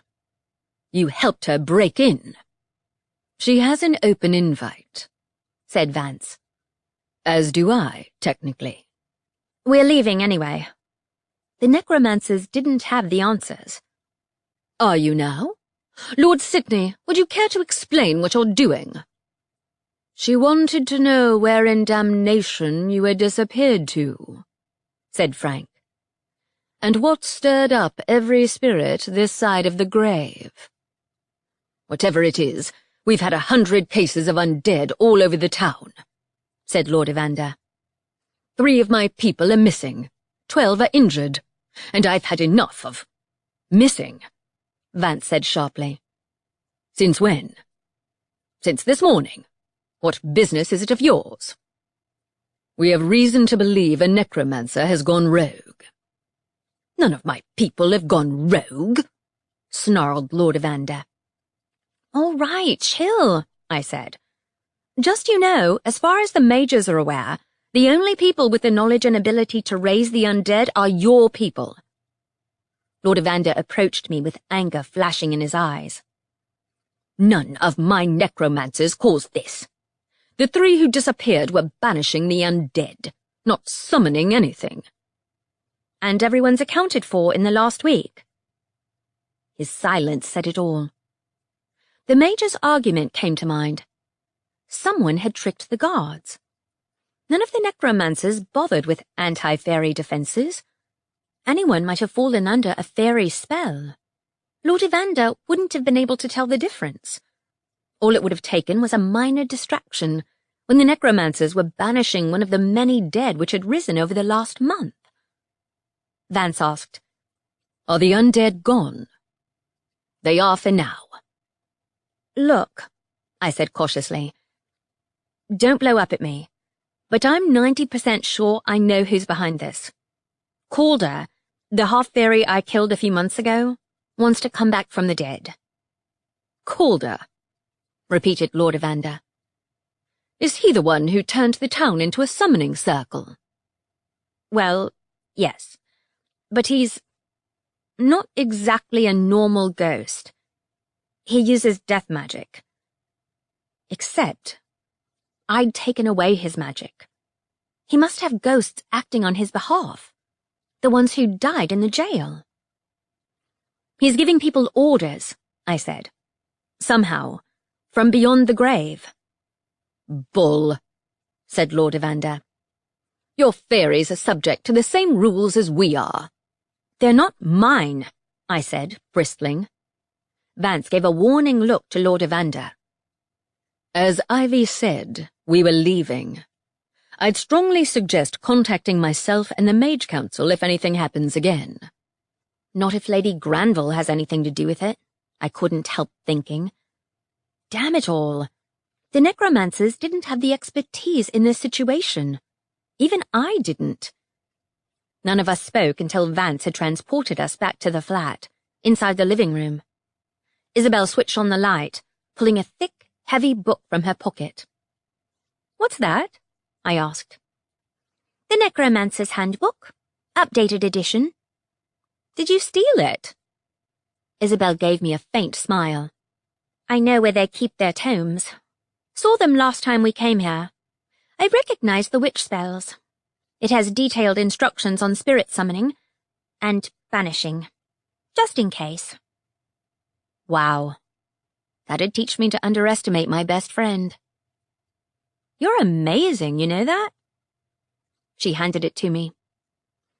"I can pronounce the Latin, but you'll probably be able to make sense of the veil stuff better than I can." "Hope so." I turned to Vance. "What do you reckon?" He put his phone away, which he'd been using to send a message. "Drake holding the fort okay?" I asked. He challenged Lady Granville to a snowball fight. Ha! She doesn't know where we went, but I'd keep it quiet anyway. "Yeah. We should have searched for Ralph's spirit," I said. "I doubt he'll have seen anything," said Vance. "He was savaged by a hellhound. The attacker likely wasn't nearby. Even if he did see them, the only place to accurately call upon a spirit in safe conditions is inside the necromancer's headquarters." "Fair point," I said. "Last time I crossed the Veil, I couldn't even find Frank, let alone a random spirit. It's like someone's trying to cut off all our options." "Spirit summoning isn't exactly reliable anyway," said Isabel. "From what Colby told me." "You spoke to Colby?" "I convinced him to hand over his number earlier, in case Lord Evander was unreasonable. Now we have another way to contact the necromancers." "Nice." Vance gave an approving nod too. "So what now?" I asked. "We act without the necromancers? Because they're more of a hindrance than a help, to be honest. We have everything we need." "Yeah, that's what Lady Granville said. And she's going to get people killed if she insists on the mages acting alone." "For now," said Vance. "The missing necromancers. I doubt it's a coincidence." "Isabel, can you message Colby and ask if they've used a tracking spell to find them?" "Good idea." Isabel typed into her phone. "If the tracking spell doesn't work, it doesn't necessarily mean the fairies are responsible," said Vance. "It might mean the missing necromancers died fighting the undead. Dead people cannot be tracked." "Or they died fighting ghosts." I shivered. I didn't blame the necromancers for not feeling secure in their own territory anymore. The dead walked amongst the living. "He says the tracking spells didn't work," added Isabel, looking up from her phone. "Also, Lord Evander's insisting there isn't a traitor." "Might not be." I thought of the guards at the manor. Someone might have lured them away with a fairy spell. Like Ralph, maybe. "Perhaps," said Vance, a dangerous hint underlying his tone. "No undead can use fairy glamour. If it was a ghost, the manor is a target." Hell, you're right. I looked at Isabel. "Make sure the defenses—" "They're fine," said Isabel. "You two are the ones who had a close call. Be careful." Easier said than done. I turned the Necromancer Handbook over in my hands, brushing dust from the surface. It looked ancient, yet the problem we dealt with might be older than the necromancers. As old as the Sidhe themselves, who were more ancient even than death. And in crossing the veil, I might be delivering myself into their hands. Chapter 12. Found anything new? Asked Vance. I sat on the bed, eyes on the Necromancer handbook, while he lay at my side, his arm curled around my back. Luckily, nobody had accosted us back at the manor. We'd had dinner out on the balcony, cocooned in a spell that kept the cold air from reaching us. A while ago, I might have objected to Vance wasting the mage's spells on unnecessary extravagance. But what the hell? I'd had another shit day and needed some quiet time with Vance. But the sight of the guards standing outside reminded me of the creepy voice I'd heard in the manor before. Vance believed me, but none of the wards had been breached and nobody else had heard the voice. So I'd pulled out the Necromancer handbook to see if it contained any answers. I showed him the yellowing pages. I'm trying to figure out how Calder might have slipped through the cracks. Vance leaned over to see. Layers of the veil? Yeah, it's a tricky one, I said. Most necromancers never get past the first layer, which is the one ghosts hang out in. It's like a separate realm stacked on top of our own one. I paused, tracing lines on the page with my fingertip. A dead person, or half faerie, immediately passes to the veil, which is the first layer. There, they're usually drawn right to the gate which leads beyond, wherever that is. Most spirits are sent there without ever having to talk to a necromancer, but guardians like Frank are on constant patrol to make sure nobody gets left behind. Vance nodded. That's as much as they teach non-necromancers. 2 layers, the veil and beyond. If you ask a necromancer to recall a spirit, they have to come from the veil's first layer. Hence why you can only contact the recently deceased. Yeah, well, what with all the ruckus around the veil lately, it sounds like more and more people have been slipping through the cracks and getting left behind when they're meant to go beyond.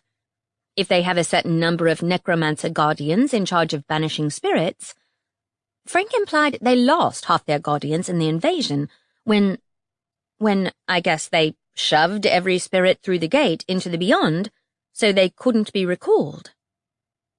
Vance gave another slow nod. Yes. There was no system for dealing with a greater number of dead. Evidently, there still isn't. It sounds, however, like somebody is using necromancy to raise undead reanimates as a way to give a spiritual boost to certain ghosts. Calder, I said.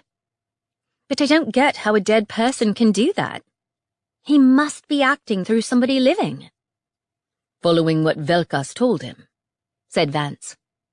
He gained knowledge from the necromancers himself, did he not?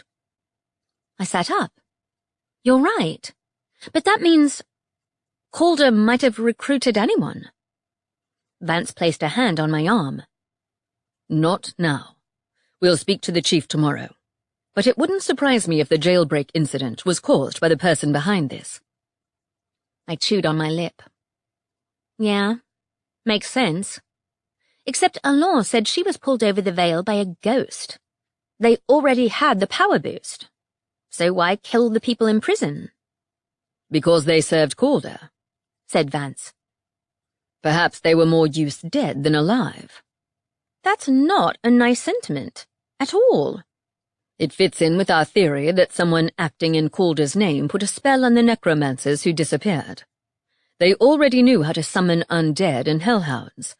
Velkas will have told them, or Calder, but I'll bet Calder had never had reason to learn how to summon a ghost.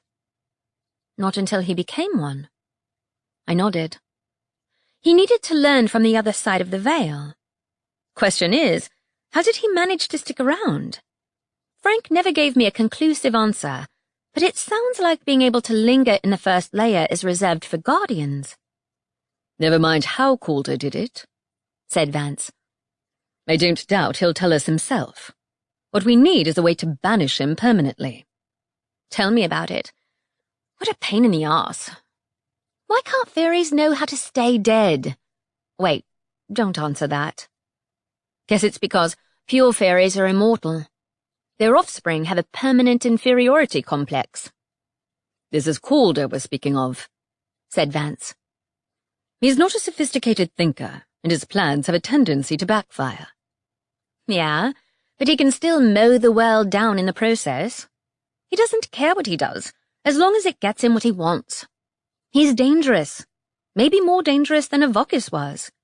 At least Avokis kept his asshattery confined to the castle. He tortured people for fun, but he didn't try to burn the world down. Don't dismiss anything that bastard did to you, Vance said softly. He scanned the page. How did you kill the other ghosts? Stabbed them. Yeah, apparently my sword can kill dead people now. I gave a short laugh. Not sure if it's because I can draw on the power of the dead and there's a lot of pissed-off ghosts around, or if it's permanent. Every new thing I learned about my magic put another wedge between me and the rest of the world. What I wouldn't give to have a normal power, like throwing fire and lightning or making people's heads explode. That was a rumor. A tinge of amusement entered his voice. Lord Carlisle dislikes using that side of his ability, believe it or not. Well, keep me away from council meetings until Lady Granville sees sense. We have enough people in positions of authority in this town who refuse to believe what's right in front of them. Lady Granville isn't a threat, said Vance. My authority overrides hers, and she can't dismiss you. Don't worry about it. Honestly, she's the last of my worries, I said. We need to speak to the chief, find out who sneaked onto their territory and yanked some people into death. But we can't track dead people. I flipped the page over. It showed a map of the UK, with a huge line right through the centre from the top of Scotland to the southern coast, passing through the major cities. The ley line. It overlaps with the gate to beyond. I tilted the book sideways. The map was covered with faint, crisscrossing lines, faded with age. The script at the page's top was just as worn away. There are many paths to death, I read aloud. I feel like there's something I missed. Then we'll find it tomorrow. Vance reached and closed the book. That's not pleasant bedtime reading. I dragged a hand over my head. Seriously, you know when there's an obvious answer staring you in the face? Normally, the living were the worst of my problems, not the dead. But now, I'll kill your mage first. Ivy? Vance leaned over me. We're safe in here. Sure we are. I have my sword. I leaned over and tapped the hilt where it rested against the bedside table. The light of the fire glinted off the runes carved into it. I haven't named it yet, I said. Should probably do that before I kill Calder with it. For real, this time. Your old sword was named Irene. It started as a joke. Irene, Iron, get it? Vance groaned. I hit him in the arm. I was 16. Anyway, this one's not iron, and badass god killer is a bit of a mouthful. Any ideas?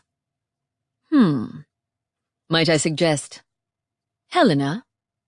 She was one of our former mage lords. I think you'd have liked her. Did she kill dead people? No. Or glow when there's an evil fairy nearby? I put the book down and shifted to face him. No, but she was an excellent fighter and strategist, like you. We'll solve this. I hope so. I ran a finger down the sword's hilt. Helena it is. The dead body lay across the road, its head several feet away. 2 weeks dead, said Vance. That explains the smell. I edged around it, glancing at the houses opposite. Salt had been scattered in a long line in front of their garden walls. A giant empty glass jar lay shattered beside the body, indicating that someone had thrown the jar at the undead from an upstairs window. More salt had been delivered to each house. This was on Vance's orders, not the necromancer's. Lord Evander still wasn't taking calls. Vance and I walked alongside the fence by half-blood territory, holding out the dispeller he used to sense hostile spells. With the amount of energy it must have taken to raise those ghosts, surely there'd be a trace left behind. All our tracking spells had failed, and I didn't want to hop over into death just yet. Firstly, we checked the Mage's stores as a precautionary measure, then headed to Highgate Cemetery to make sure no more undead had wandered out. Then we'd come here to confront the chief and speak to the half-fairies. All we'd found on the way were a bunch of dismembered undead, like this one. Apparently, the local council had taken matters into their own hands and lined all the main roads into town with buckets of salt. We had to raise our voices over the melody of angrily beeping horns and high-volume swearing from drivers who'd got stuck. As for me, I had 2 exterminators attached to my arms in place of daggers and several containers of salt inside my jacket. My sword was strapped to my waist, glowing a permanent light blue this close to half-blood territory. The chill wind blew my hair back and bit at my bare hands as I paced to keep walking. Vance shook his head at the dispeller. Nothing, he muttered. I didn't expect Calder to make an overt attempt to lay a trap here.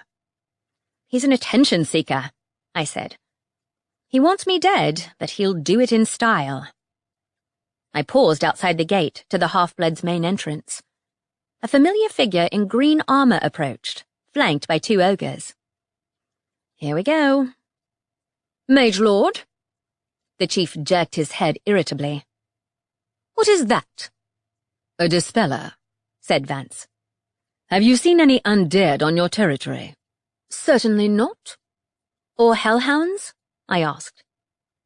No. What are you doing here? Looking for the banshee. I walked forward. Did anyone else die at the prison? No, they did not. What banshee? Your prison guard? What nonsense are you speaking now? There are no banshees living on this territory. Vance and I exchanged glances. Well, crap. A banshee stopped us getting into the prison and told us someone would die. Then she attacked. I searched his face and saw nothing but confusion and irritation. What the hell now? Whoever you saw isn't one of mine, said the chief. I've had guards in place over the prison ever since the incident. And are any of them Calder's allies? Have you questioned them? Vance asked. Yes and no. They've already been through questioning. Well, we came to speak to your prisoners who might have known Calder, I said. It seems to me your people are being promised things from beyond the grave. Has anyone reported anything odd here lately? I spoke to one of the ghosts, and she seems to think she was pulled out of her body, into death. The chief's mouth opened and closed. This is necromancy you speak of, not fairy magic. You won't find answers here. Unless that banshee's still around. I gave Vance a faint nod, and we disappeared. The jail looked the same as when we left it, snow and all. I shivered in the chill wind stirred up in the aftermath of our arrival. Dark, gnarled trees teeming with unseelie faekind crowded on either side. But no banshee waited on the path. Our footsteps crunched through snow until we stopped in front of the door to the jail. 2 ogres stood blinking at us. You humans aren't allowed here. They're the regular security? You haven't seen a banshee, have you? What are you doing here? Asked the half-ogre. The chief isn't with you. We have the chief's permission to search the jail and speak to its prisoners, said Vance smoothly. I wouldn't cross him. Do you mind letting us pass? The glint of weak winter sunlight on my sword caused both ogres to converge on me. No iron here, snarled ogre number 1. It's not iron. I showed the sword's hilt. You carry a Fae-forged sword, said ogre number 2. Huh. Didn't think half ogres knew about them. Yes, I'm a liaison between the chief and the mages. Can you step aside? We're here to question your prisoners, as several of them were murdered the other day. Whereabouts were you two? Guarding the gates, said ogre number 1. The chief told us to guard this path today. Gates? There's another entrance.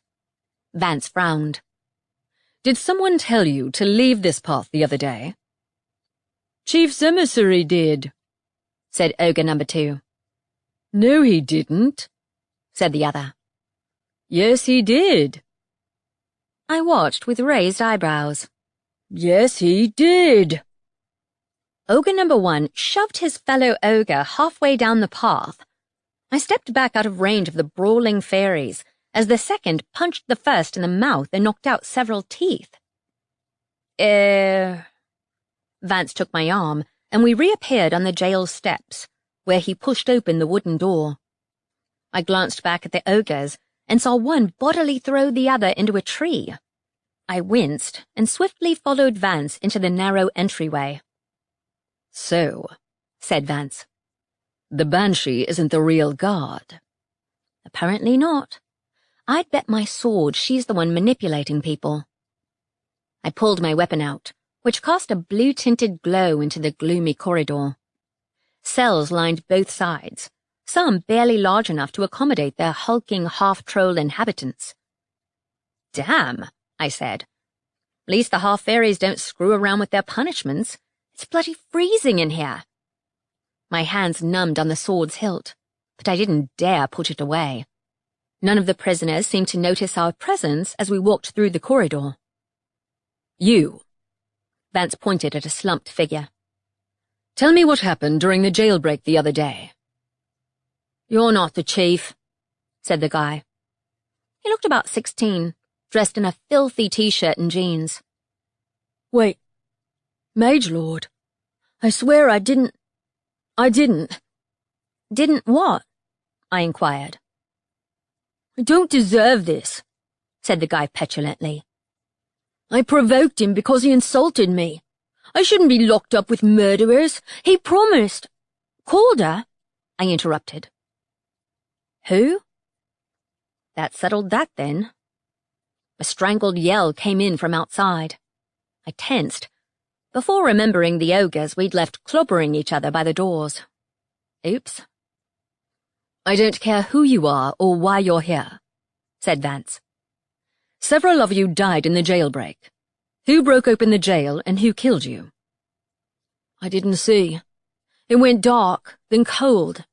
Colder than usual. There was this awful singing, too. And then someone started screaming. His teeth chattered. The chief showed up, had someone haul the bodies away, and then questioned all of us. I don't know why the person who came in broke into some cells but not others. Nobody let me out. I'm innocent. I mean, I didn't kill anyone. I see. Vance moved to the next cell. 3 questionings later, we had our story straight. The person who'd broken into the jail had intentionally freed the people who had a connection to Calder, apparently with the intention of killing them. No one had seen who the killer actually was, but I could hazard a guess. The Banshee. I turned to Vance after he transported us outside again. She broke them out of jail. Doesn't explain why she was there when we came, except to mess with us. I shook my head. Damned fairies. But she was the one who tricked the guards and had Ralph killed. And the necromancers, too. If she's here, she's hiding, Vance said tightly. The Dispeller isn't picking up anything. I doubt we'll find the Banshee, even if we upend the whole territory. Not if she doesn't want to be found. And Calder? I spoke half to myself. Does he want to be found? I doubt the answers lie here, said Vance. It sounds as though the chief didn't lie when he told me about his extensive questioning of the prisoners. But someone broke in far too easily. What does he expect? I grumbled. When you ignore a monster of a problem, it bites you from behind. He has literal monsters living here, completely undisciplined. On cue, an angry bellow sounded further down the path, followed by a thud. The ogres weren't having the best of mornings. I sighed. Some hunters we are. It'd save on time if we made the enemy come to us, rather than combing the whole town. Maybe I should walk into the middle of a field wearing a sign that says, "Bite me," and see if more hellhounds show up. All Faerie undead. That sluagh was hideous, but I don't get why he raised it in the first place. Vance's forehead pinched. If what Calder did with the drug is an example, the minor Faerie undead are a test. Like the way he tested the drug on Piskies first, then the trials. He's experimenting. I nodded slowly. He's trying to see if it's possible to raise a Faerie from the dead before attempting to take a body of his own. I don't know if he plans to kill us before he returns to his body or after. He's a scheming sadist, but he's impatient. Avokas would lock people up for years of slow torture. Calder's a bring-a-gun-to-a-knife fight kind of guy. He wants revenge, but he won't wait forever for it. Soon as he has a way to kill me, he will. So you think he'll strike again today? Surprised he hasn't already. The necromancers haven't had any calls. At least that's what Isabel told me. I still felt like I'd overlooked something obvious. Highgate Cemetery is clear. So's Half-Blood territory. And everywhere near the manor. And the places I exorcised the ghost. I trailed off. Wait. I killed an undead troll on the canal bridge. It might still be there. You can't use a tracking spell on an undead, Vance reminded me. But the person who's raising fairies from the dead must have been there, I said. It's right near where the last ghost showed up too, in Mercenary District. Very well. Which bridge? The new one, near the wharf. We landed at the point where the bridge met the cracked pavement on the other side. The water was barely existent on our left side, foul-smelling sludge lapping against the banks, amid piles of junk people had thrown into the canal, ranging from everyday rubbish to discarded old furniture damming the canal's flow. On the other side, the water had backlogged until it was level with the bridge. The troll came from that side. I indicated the heap of wrecked sofas and splintered pieces of wood. Actually, now I looked closer, it might have been a troll's lair, complete with half a wooden door artfully placed at the front. Vance scanned the doors with the dispeller. It didn't respond. Then he tried the device which detected life forms. Doesn't work on undead, he muttered. Do you want to go first? Yeah. Keep an eye out. Might be something nasty on the other side. Based on my experience with this canal, anyway. I kept my sword out as I carefully jumped to land on a large chunk of debris beside the troll's nest. Looked like a piece of wall, a ceiling. It wobbled, but stayed intact. I climbed across the junk as though navigating a precarious sea of stepping stones, pausing every time one of them rocked. Finally, I reached the point where a narrow plank of wood led me directly to a troll-sized opening in the back. The stench of rot poured out. I held my breath, my eyes watering, and climbed in. My feet wobbled on the uneven slabs of wood arranged to make up the cave's interior, illuminated in my sword's blue light. The troll wasn't here, though its collection of junk remained. Trolls were hoarders, and this one apparently had a thing for shiny purple objects. Even what looked like one of Isabel's glitter spells. The smell, though, grew worse as I navigated the heaps of discarded clothes and broken household objects the troll had presumably pulled out of the canal. Children's toys, broken pens, plastic boxes, dead rats. Ugh. Wait a minute. A chill ran down my back.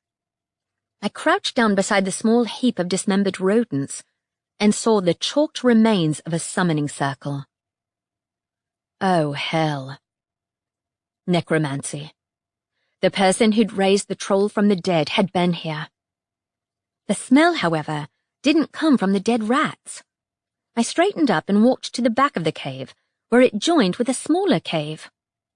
A rustling sounded, and a body fell from above, thumping onto the ground. I jerked back, choking on a scream, as sightless eyes stared into mine.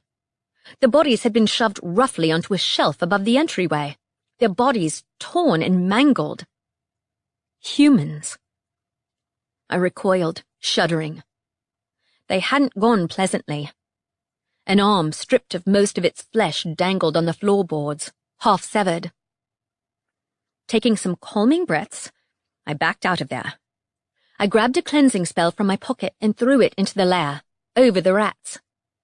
That ought to deal with any lingering necromantic after effects hanging about the place. "Ivy?" Vance called to me. "Are you all right in there?" "I found the dead necromancers," I called to Vance. A roaring sounded from behind me, rattling my eardrums. That wasn't a troll. I'd heard the sound before. "Get off the bridge!" I yelled at Vance, running out of the cave and leaping for the bank. I landed, staggering as the wave crashed down over the bridge, splattering both of us with filthy water.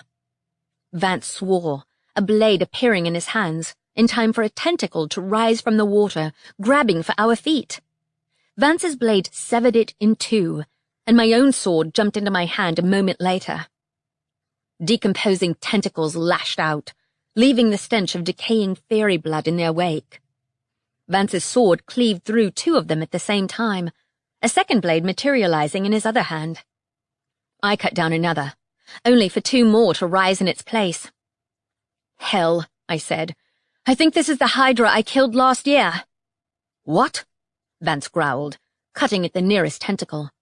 Chunks of decomposing flesh rained down. "Someone," I said, swiping out with my blade, "is taking great delight in screwing with me." "I told you to watch your back, fairy killer." Chapter 13. I froze at the voice as it swept over me, cold and whispering. The tentacle I'd cut retaliated with 3 jabs at my feet, but I swung my blade, sending a current of magic towards it. The beast's tentacles flailed, and a larger one reared up over the bank like a colossal serpent. 2 rows of curved fangs protruded from a mouth stretched unnaturally over half its head, while its eyes were the size of pennies. I blasted the serpent head with magic, sending it reeling to the side. But it wasn't enough. Energy crackled through the air, and the huge mouth opened and roared. The head shook violently, shedding flakes of scaly skin. Looked like Vance had displaced half a canister of salt on its face, and the effect burned through skin and flesh like a quick-acting virus. "Hope it doesn't multiply." I raised my blade. "Did you hear that voice?" "No." "A ghost just spoke to me." "Show yourself, you cowardly shithead," I said loudly. Silence answered. The voice had been male, but not the one I'd heard at the manor, and not one I'd forget in a hurry. Calder was here. Another tentacle lashed at the bank. Cursing, I grabbed the salt from my pocket and ran up the bank, trying to see where to aim. The creature was half submerged beneath filthy water, high enough to spill over the other side, and the Hydra's other heads were hidden somewhere in the murky depths of the canal, and they could probably multiply like its living counterpart. Yay! "I thought the cleanup crew was in charge of removing the creature once it was dead." Vance's sword lashed out, decapitating another head. Immediately, 2 heads sprang up in its place, one of them biting at my ankles. I raised my sword and blasted it with magic. The head split down the middle, and I gagged at the sight of decomposing flesh littering the bank. It was too big for anyone to drag it from the canal. I averted my eyes from the mess. It regenerated 50 heads in the end. I don't have enough salt to take the whole thing out at once. I can take care of that, said Vance. Where in damnation is the summoning circle that raised this? Might not have been one, if it rose like a regular undead because the veil's screwed up. Vance swore and decapitated 3 heads at once, only for 6 to strike back. A torrent of salt poured from the sky, splashing into the murky water. Where'd you get that from? The main road, said Vance. Where the council built a blockade. They'll be pissed. If this creature gets any closer to the houses near the other bridge, they'll have worse than a lawsuit on their hands. Fair point. Last time, I'd killed the Hydra because it was devouring people off the bridges. But it hadn't been undead. I'd used my magic to incapacitate all its heads at once, then dragged it from the canal to the bridge so I could stab it in the heart. Pretty risky, considering nobody knew about my magic at the time. But stabbing it alone wouldn't work now the creature was undead.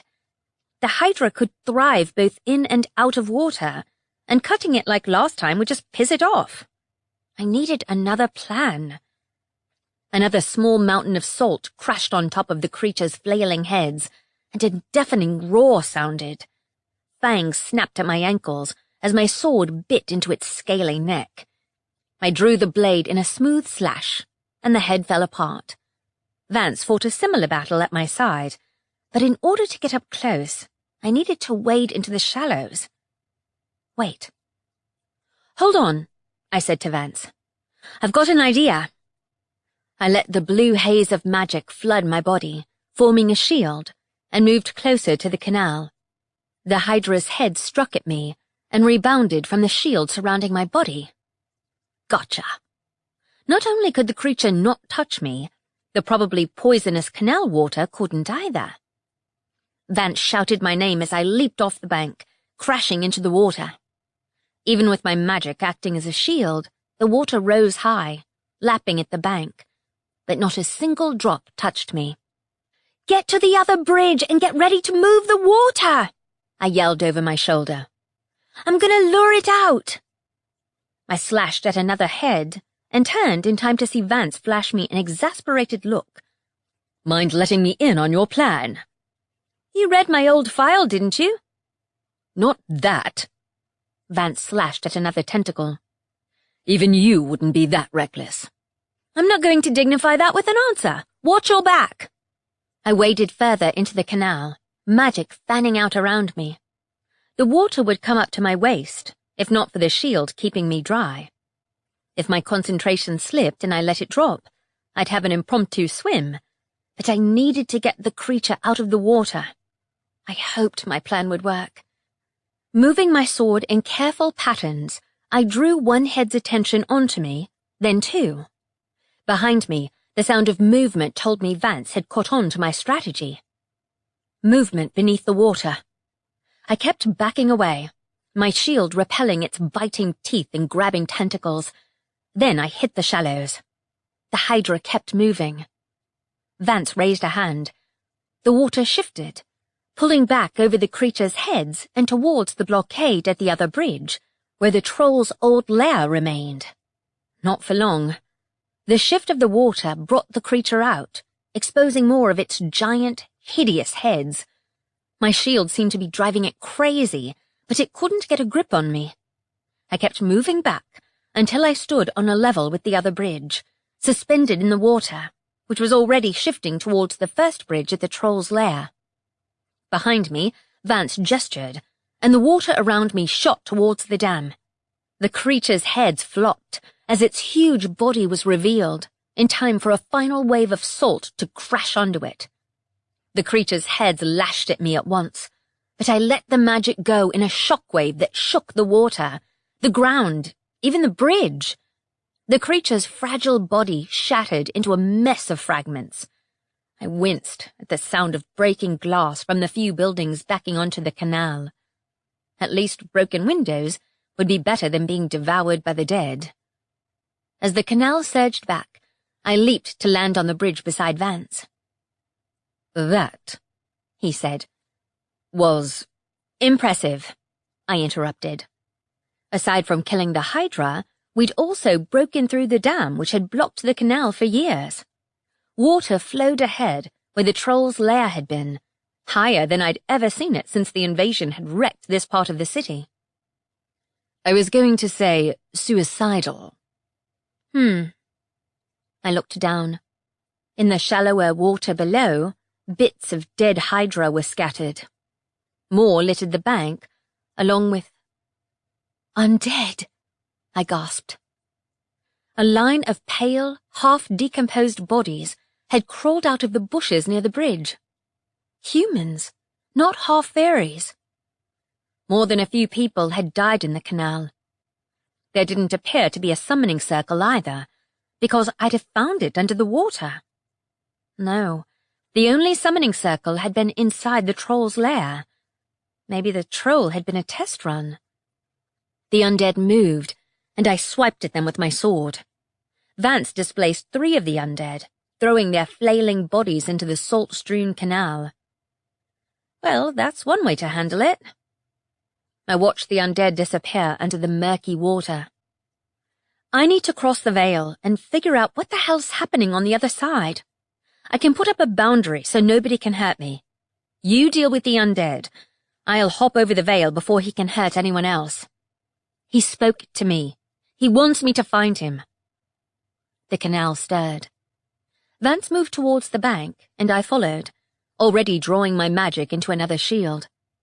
If I could walk into water, then my magic would be able to keep the undead away from me while I crossed the veil, and made the ghost wish he'd gone beyond while he had the chance. "Are you sure?" Vance asked me. "Positive. I'll stand here," I said. "Be careful." Vance nodded, moving between me and the undead with a grim expression. I'd have to ask him for tips on how to look intimidating while wielding a canister of salt, but I had a ghost to stop. I raised my sword, sending magic flaring outwards, not to strike down the undead, but to form a shield around myself. No dead hands could touch me. I turned on the spot, making sure I hadn't left any gaps. If anyone came near me, even Vance, the barrier would stop them. I closed my eyes, and I crossed over the veil, into death.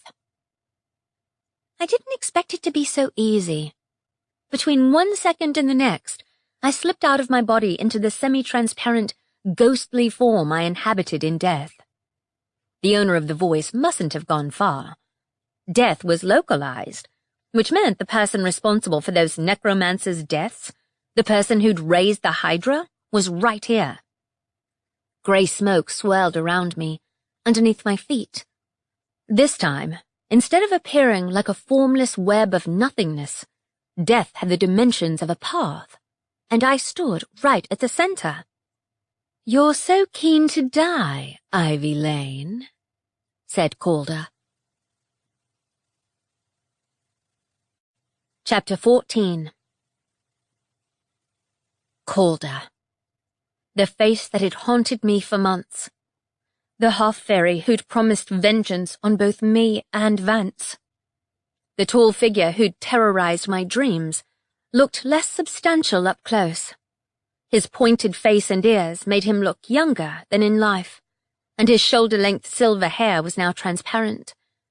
No wicked blade was sheathed at his waist, and without the glow of blue fairy magic which had once surrounded him like it did me, he looked as much a faded echo as any ghost.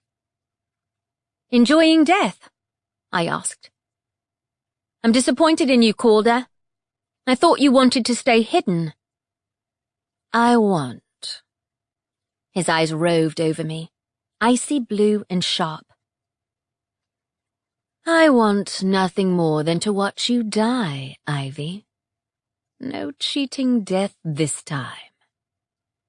"You did all this for me?" I faked astonishment.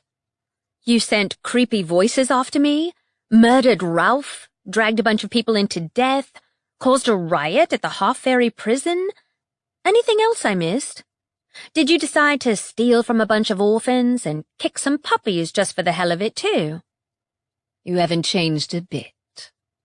Calder stalked towards me. "Neither of you," I spat. You're the same shallow dickhead who got dragged into death by ghosts. Care to tell me how you slipped through the Guardian's clutches? Because you should have been dragged beyond the gates the second I sealed your magic away. Calder's mouth twisted. Did you really think I'd bow to a necromancer and allow them to dictate my fate? I will live again, and you'll pay for what you did to me. Looks more like you want to chat. I didn't have my sword either, but the blue glow around my body told me I had more power than him. Either tell me how you survived, or I'll force the words out of you. I'm the one who has the upper hand here. I am stronger than death, Ivy Lane. His blue eyes glowed like colored candle flames. I resisted the gates of death because it's my fate to become immortal. His hand reached out and closed around my wrist, as real and solid as though he gripped my physical body. You're forgetting one thing, I told him. I have magic in death. You don't. I swung my fist and hit him on the jaw. My hand sailed right through him. Oh, hell.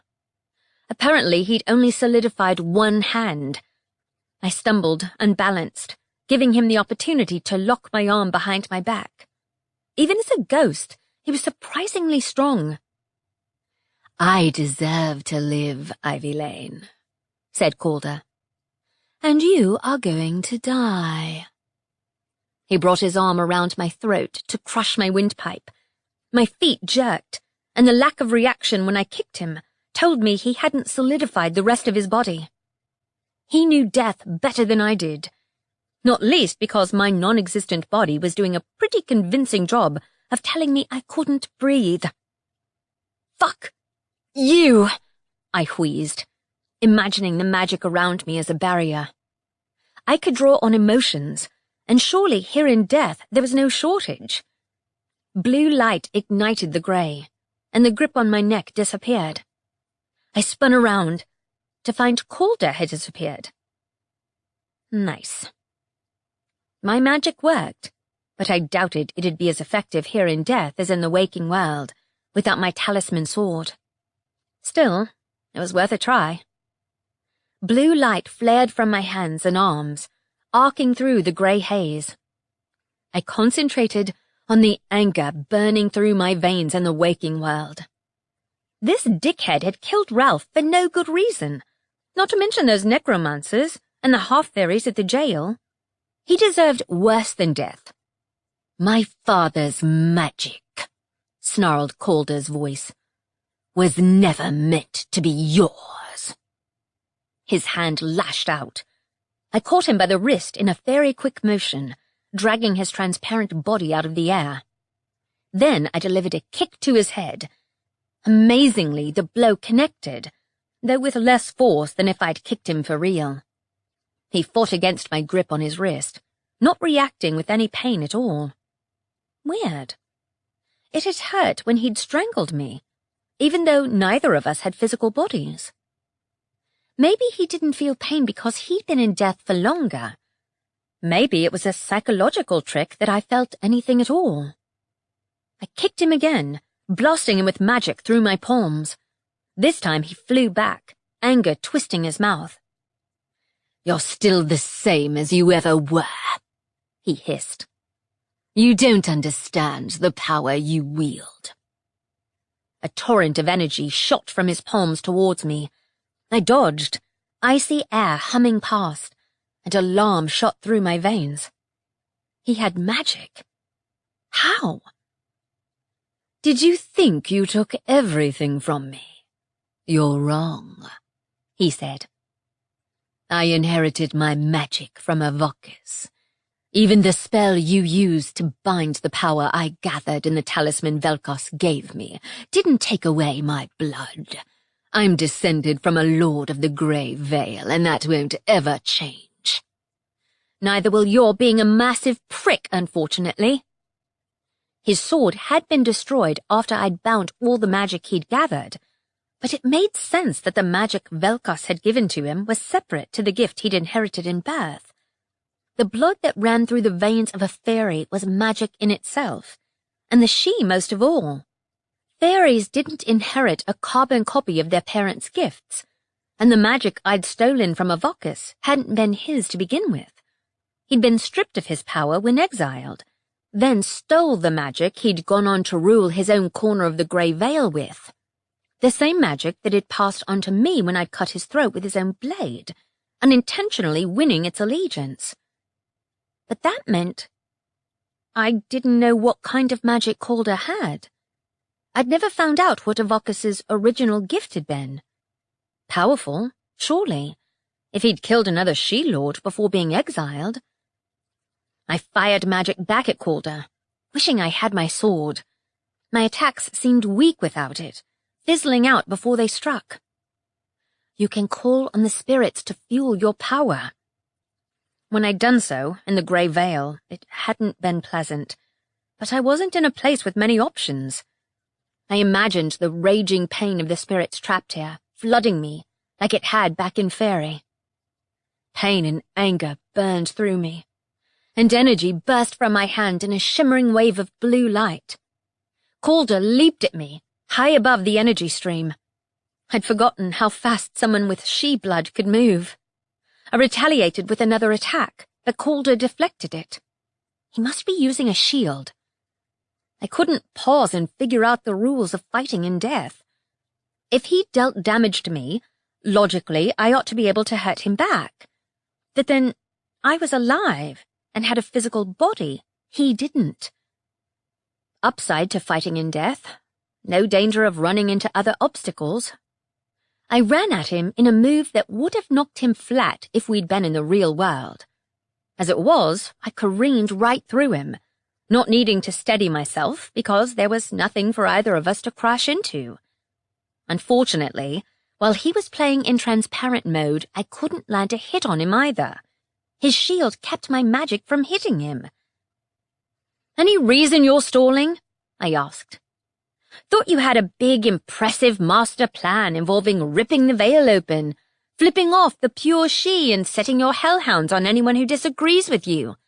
Can't do that without a physical body, can you, though, right?" "I will have my life back, Ivy. Your death means little to me. I'm just another stepping stone on the way to being the most badass motherfucker. I get it." I paused as my fist connected with his jaw, knocking his head sideways. Unfortunately, when I did manage to hit him, my attacks did less damage here in death. "Out of practice?" He recovered, glaring at me. "Death is fracturing. I'll play my part in breaking it open. The ghosts will have immortality.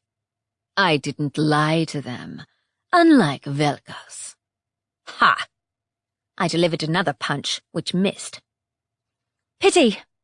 You're the one who lied to the half-fairies in the first place, on his orders. Don't play the woe is me card, Calder." We were equally fast, equally able to raise shields. I needed to banish his spirit for good. I couldn't do that here, not without my sword. "I never lied to anyone, Ivy. You didn't hear Velkos out before you killed him. The only way for half-bloods, the changelings abandoned by their kin, to gain immortality is to die." I raised a shield to deflect him as he tried to grab me. "Wow, where'd you pull that one from? Velkos, right? He's the one who fed you those lies in the first place. He was immortal before I killed him. You were nothing to him." "Velkos taught me the knowledge he gathered from the necromancers, so that I could command the hellhounds, and I used the lady's promise to learn how to conquer death." "What did she offer you?" I asked, dread clutching me. With her dying breath, the lady of the tree had laughed at me, asking if I knew which favor she'd offered to Calder. She'd said, "He wanted revenge on humans, and he'll have it. You've already lost." "The lady offered me immortality," he whispered. "I will have a new body, and you and your mage will die." "We've been through this. There's no immortality for asshats like you. You already lied to the half-fairies. It was no lie, said Calder. Leaving their mortal bodies behind brings them closer to true immortality. They won't find it in the mortal realm. Oh, for God's sake! I exploded. You're seriously telling them they'd be better off dead? Or rather, dragging them into death? I heard about the jail. Then you'll know I'm not alone. A heavy blow collided with the side of my head. I staggered, falling right into a second opponent. More had appeared from nowhere at my side, solid and angry, eyes like blue fire. Half-fairies. A sharp pain stabbed me between the shoulder blades. I was sent flying, unprepared for the backlash of not having a body, and therefore no stability on landing. I rolled upright, dizzy, in time to see 3 spirits alongside Calder. All armored half-fairies. All winter. I know what you're doing, said Calder. Stop. Now. Jealous because I got your dad's power and you're a cheap imitation? Calder threw magic at me in answer. Blue light suffused the air, mingling with my own, and a whip latched onto my ankles, tugging me towards him. One of the other half-bloods held it, and his neighbor sneered at me. You're the one who killed us, he said. I want to have fun with her before you finish her off, Calder. Feel free, said Calder. You'll get to watch her die either way. I have more than enough time to kill. Oh, you won't for much longer, I hissed, tearing at the whip with my hands. Whatever it was made of, my magic couldn't break it. The thin line of energy pulled me to the side, flipping me upside down. This place had no dimensions, no rules. Problem was, these ghosts had been here longer than I had. They knew how to manipulate the rules, while I was an amateur in comparison. Another blow to my chest knocked the breath from my lungs, sending me sprawling onto my back. Ow! 2 half-fairy warriors stood over me, and a third materialized at my back. Instinctively, I flipped to my feet, my foot colliding with his chin. Neither I nor my shoes were solid, but I'd moved quickly enough to take the half-fairy by surprise, and he went down with an inaudible thud. I have fairy magic, and I'm faster than they are. I whipped around, evading another 2 strikes, my body relaxing into the fluid movements I knew well. All I had to do was forget the partly transparent nature of my enemies. I could still move with the graceful speed magic gave me, still fight with the strength and power of my human body. Just like when I'd faced up to half-fairies in the trials so long ago. I'd learned that while they might be good with magic, their knowledge of hand-to-hand was sorely lacking, and they had to make their bodies solid in order to strike me. One fairy fell as I hammered a kick into the side of her head. Another wheeled into his partner as I punched him on the jaw. But Calder must know I had the upper hand, and I was more than a little suspicious that I'd managed to land so many hits. Either he was stalling me, trying to wear me down, or I'd overlooked something. Wait. The half-fairies weren't the only thing that had gone solid. The ground underneath my feet had too. Silvery light showed me a path with trees on either side. This can't be the Grey Veil. If it was, I'd be physically present, and I'd have my sword, while the ghosts would be at a distinct disadvantage, even Calder. The half-fairies all vanished. I spun around, but nothing remained but the silvery path. 2 figures remained, but not the half-fairies. Humans. A kind-faced woman of average height. A balding man put his arm around her. "Mum," I whispered. "Dad." It's a trick. The veil had tricked me before, and I didn't need to be in Faerie for it to reach into my dreams and make them real. I saw them every few nights, when I didn't dream about Calder. Shadows, distorted by memory until their faces were indistinct. I didn't even have any pictures of my parents left. They'd been lost when the house was destroyed. "Come home," my mother whispered. "You could have saved us if you hadn't run." Images burst into life behind my eyes. Running from school the day the fairies came, my feet slapping against the pavement, nightmares appearing from thin air all around me. The huge form of a giant crushed cars beneath its feet. Bird-like creatures dive-bombed the roads and snatched up fleeing humans. Death stealers fed on the chaos unfolding, tentacles reaching out. I'd never seen it like this. So vivid, as though I was reliving the moment again, and tasted the fear on my tongue as my 2 short legs carried me away from the nightmares stalking the streets. I'd run towards the park, and the figure beckoning me to safety, away from my parents, away from everyone I knew. Avakis's hand closed around mine.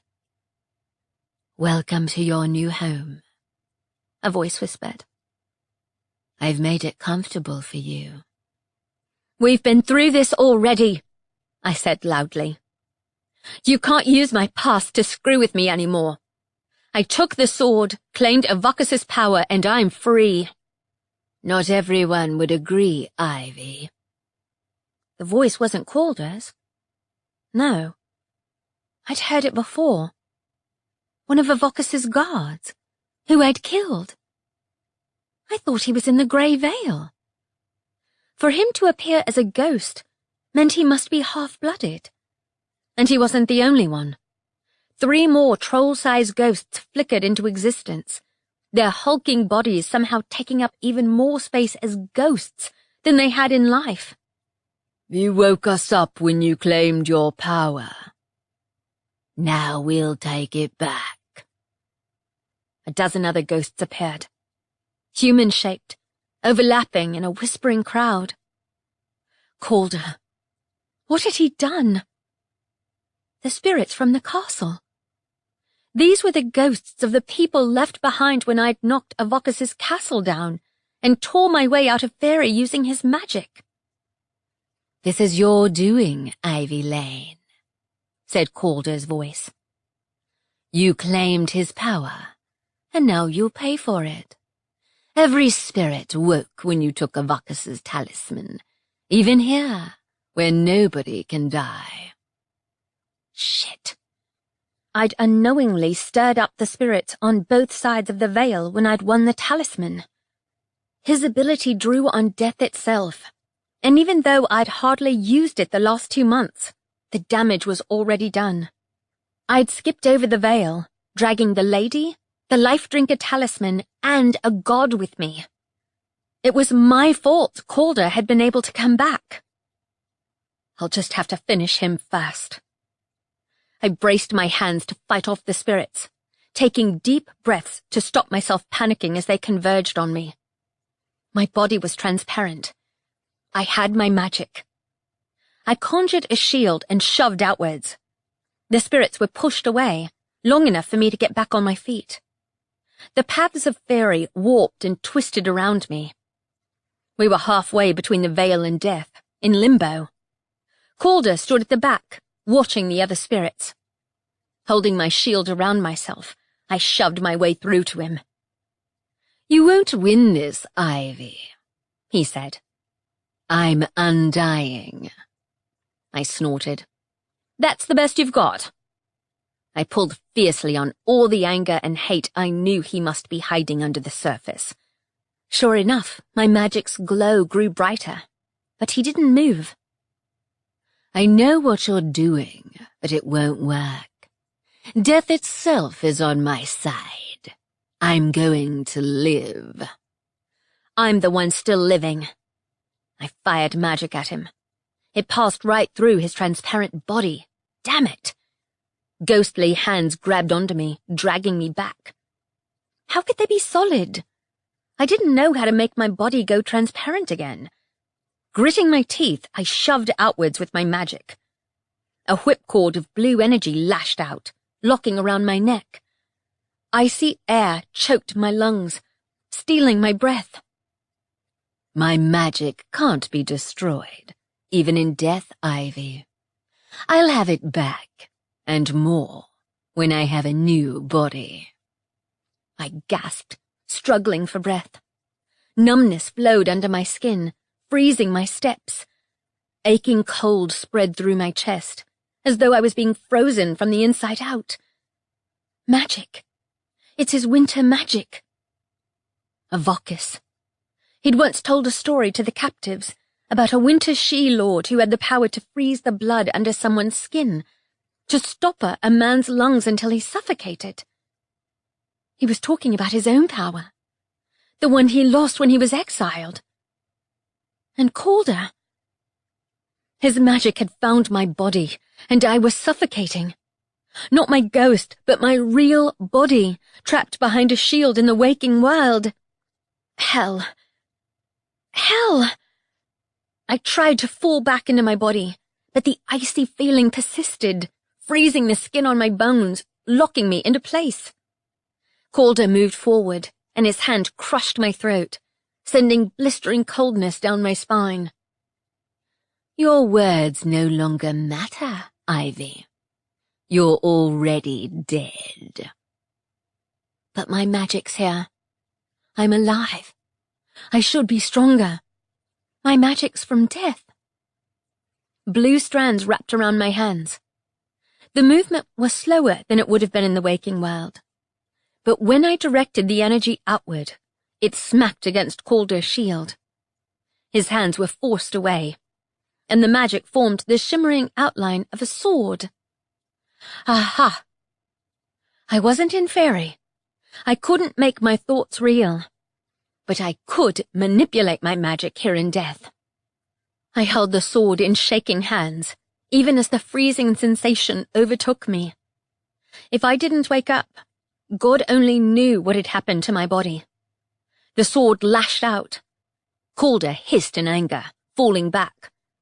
Then my hand jerked without warning, and I fell out of the air, back into my body. Damn it, Vance! All that came out was a choked noise. My body felt like it had been rammed through a cement mixer and then hung out to dry at the North Pole. Iciness weighed down my limbs. I glanced down at myself. Blood stained my chest. A lot. My clothes were soaked through, and the remnants of a healing spell lay around me, besides a bedraggled-looking Vance. I nearly had him, I managed to croak. You were bleeding out, said Vance, equally hoarsely. Your magic shield must have dropped while you were gone. I didn't see until one of them threw the knife. I touched a hand to my side. It's not your fault. Calder had frozen my body while he was tormenting me in death, and it must have knocked down my shield. I should have watched you. Vance leaned over me. Ivy, you're freezing cold. I did just die. I coughed a rattling breath, and the world dissolved into blue-tinged blackness. Chapter 15. Cold and numbness awaited me when I woke up. For an instant, I thought I'd run out of second chances, and death had claimed me for real. Aching coldness filled my bones. I tilted my head and saw a fire burning low in the grate. From the angle, I lay on the sofa in the manor's main living room, the same place Vance had lain when he'd been near fatally stabbed with thorns. Out of the question. Lady Granville's voice drifted in from the corridor. Great. Just who I wanted to see right after coming back from a near-permanent trip to death. The necromancers cannot be trusted, and an agreement will only stall us until this madman claims more lives. Please don't pretend you understand how to fight a murdering ghost, said Drake's voice. It's an embarrassment to all of us. I'm in favor of borrowing the necromancer's extermination gear and exercising this wanker ourselves. If you claim to know where the spirit is hiding, I actually have a very good idea, said Vance, in his most scarily calm voice. But I prefer to wait until Ivy wakes up, because she has the better chance of exterminating this rogue spirit. Damn right. I rolled to my side. The movement knocked the remains of a healing spell onto the floor. Though blood stained my clothes, the wound no longer hurt. Problem was, I didn't feel much of anything else either. My body ached with coldness so potent, it was like lying in a freezer. I tried to stand and fell off the sofa instead. At least I landed closer to the fire. I'd stayed in death long enough not to know I was literally dying of blood loss. One major flaw to skipping over the veil. If I was to do it again, I needed another plan. A better shield. More people as backup. Ivy? Vance's voice sounded closer. The soft noise of footfalls on the thick carpet approached. Yeah? I grimaced, pushing upright. My limbs went floppy, like they'd totally forgotten how to function. Oh, yay! Long-term effects of disconnecting and spending time in death.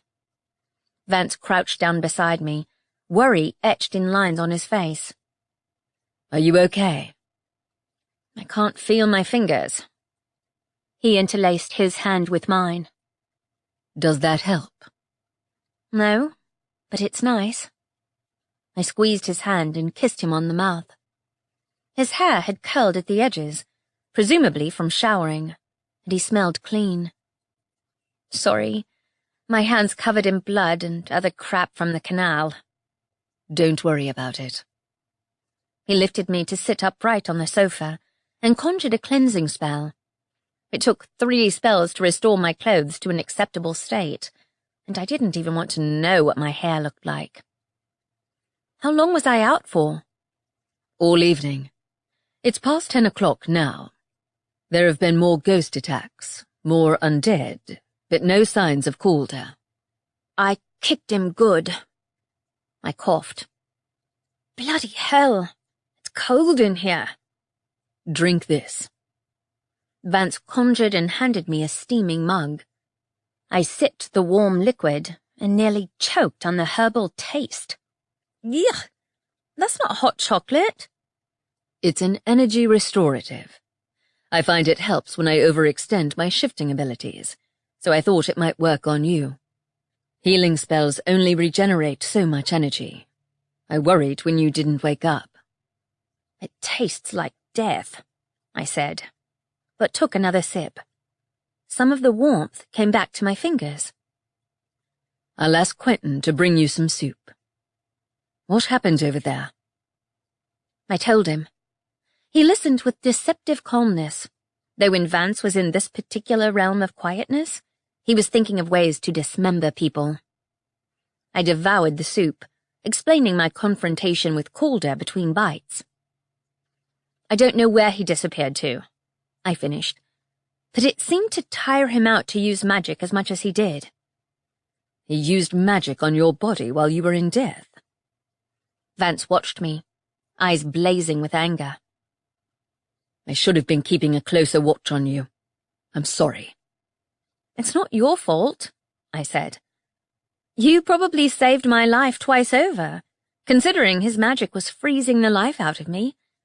I wasn't strong enough to stop him. Never thought I'd be fighting as a ghost. Neither did I, Vance said. I took care of the undead and sent the deceased necromancers back to Lord Evander. There isn't enough left of them to rise again as undead. Ugh, I shuddered. Now I know why the Necromancer Handbook warns against disconnecting from your body for too long. It couldn't have been more than a few minutes. I didn't see them sneak up on you until it was too late. Calder planned it that way, I'll bet. He seems to have changed his mind. Last I heard, he planned to make me watch him kill you before he slowly dragged out my death. But I guess he couldn't resist the impulse to use his fancy new trick on me. Vance's hands clenched. It won't happen again. I drained the rest of the soup. No, it won't. I'll kill him next time. Where's my sword? Over there. He pointed behind me at the table. It was frozen in ice when I found it. Weird. Maybe it's because I was using my magic against him. His ability isn't what I thought. Yes, you sealed his magic with the invocation. I sealed the magic he'd drawn into the summoning circle, I said. But not his original gift, the one he inherited by blood. I guess he never had the same magic as me. Not really. The magic I have wasn't Avocus's to begin with. He stole it from someone else in the Grey Vale. Vance nodded. I see. Calder has his own gift, the ability to freeze and use regular winter magic, even as a ghost. So do the others, I said. He's still passing that rumor Velkos told him around. He told the half-fairies they'd be able to have immortality if they died first. He has dozens of them in death. And humans, the ones who died as Avocus's prisoners. Vance frowned. I thought ghosts dragged him into death in the first place, when I killed him. His burning gaze told me he hadn't forgotten the circumstances of Calder's death. I'd poisoned him with infected blood, and in the frenzy his spirit had been dragged from his body. While the ghosts overwhelmed him, I told Vance to stab him with my own iron sword. At the time, I'd thought I was dead, the invocation having detached me from my own body. They did, I said. Maybe those ghosts went beyond, like Calder was supposed to. He hinted that his magic let him resist. I think it's probably the disruption around the veil that did it. He's strong and angry. And it's my magic that disturbed the veil. I'm not saying it's all my fault, I added, as Vance opened his mouth to speak. Just, cause and effect are a real bitch. Don't fight him in death next time. Bring him into this realm. With a summoning circle? Pretty sure he's too strong. And I can't use an exterminator on him. He'd come back. I need to use my sword. Mage Lord! Drake shouted. Lord Evander's here! Oh, for God's sake. I stood up. The numb coldness persisted, dragging at my limbs. I'll speak to him, said Vance. Not without me. I gritted my teeth and marched through the living room, determined not to let Lady Granville see me leaning on Vance. I needed to prove I'd be the one to take down Calder. Lord Evander! I pretended to be shocked to find him at the door. To what do I owe the pleasure? You can cut the theatrics. Why, after you broke into my headquarters for no good reason, did you leave the delivery of the bodies of my people to the damned clean-up crew? Oh. I didn't, I said. A ghost nearly killed me right after we found them. And, by the way, they were working with the fairies. What? The necromancer looked past me at Vance. Mage Lord, were you responsible for the callous delivery of my deceased operatives? No, said Vance. I registered the area as a hazard zone, and unfortunately, as you already turned down all offers to partner with the Mage Guild, I had no choice but to move the bodies myself, and see to it that the clean-up crew delivered them safely back to your headquarters. Lord Evander hissed out a breath. And just how did you know where to find them in the first place? We didn't, I said. A fairy undead attacked me by the bridge yesterday, so we went to see if there were any clues. We found your people in its lair. I don't know what killed them, but there was a big-assed undead hydra next to it. Based on my examination of their bodies, they were sacrificed, said Lord Evander, as part of a mass summoning. Shit. A mass summoning? Does that involve a gathering of spiritual energy in one place? He gave me a look that said, "Are you dense?" Of course it does. Could that energy power up a ghost and give it the ability to manifest? Or use magic in death? Use magic in death? We're necromancers, not magicians. This death magic has nothing to do with us. I'd say it does, I said. Death magic involves gaining strength from dead energy. This mass summoning, if that's what it is giving fairies a boost. Hell. Maybe that's why all the ghosts I fought were winter. Whatever the cause, my people were butchered. I demand compensation. Oh, for crying out loud. You'll get it, said Vance tightly. If you partner with the Mage Guild and cease this pettiness. I already allow you and your assistant to walk in and out of my headquarters, snapped Lord Evander. I allow you to corrupt my apprentices and steal my guardians away from their valuable jobs. Someone also stole a volume of necromancy and equipment from our stores. If you mean Isabel, you lent her the materials yourself, I told him. We use them to kill a dangerous spirit. You can't kill the dead. Actually, I can, I said. Half fairies, at least. Give me access to your knowledge, and I'll kill this son of a bitch before he kills us all. Lord Evander watched me for a moment. Very well. I blinked. That's it. No, show me respect, Ivy, or how dare you pry into our deepest secrets? My people's deaths are no joke, Ivy Lane. No, they're not. Maybe you should summon them and ask exactly what happened. I intend to, said Lord Evander. Once we've cleared up this agreement. I expect compensation for the lives lost and for the equipment your friend took. Yeah, you'll get your agreement. I have a few questions. Is it possible to reunite a soul with a physical body? Lord Evander's mouth closed, then opened again. No. What you're talking about is impossible. Once the body and spirit have spent too long apart, the soul decays, and so does the body. The link is severed permanently. A reanimated body is dead, effectively, isn't it? What about putting a soul in a new body? Again, he said. Not permanently. 2 of your people got possessed the first time the veil lifted. You're still using that argument. His icy glare gave the Mage Lord a run for his money. You killed one of my people. Seriously? I bit out. What possible reason would I have for randomly stabbing someone? A half-fairy ghost possessed your necromancer and he tried to kill me. It's true, added Vance. As I've repeatedly told you, your people were close to a summoning circle. I'm told it's not impossible for a ghost to gain enough power during a surge like the one we witnessed to push their way into a human's body, at least for a short time. Look, I said, I didn't mean to kill anyone that day. We need to put this crap behind us if we want to survive whatever the hell Calder's planning to do. Lord Evander's jaw worked. Possession is a grey area. I've never heard of a case where a ghost has survived in a person's body for longer than a minute, if that.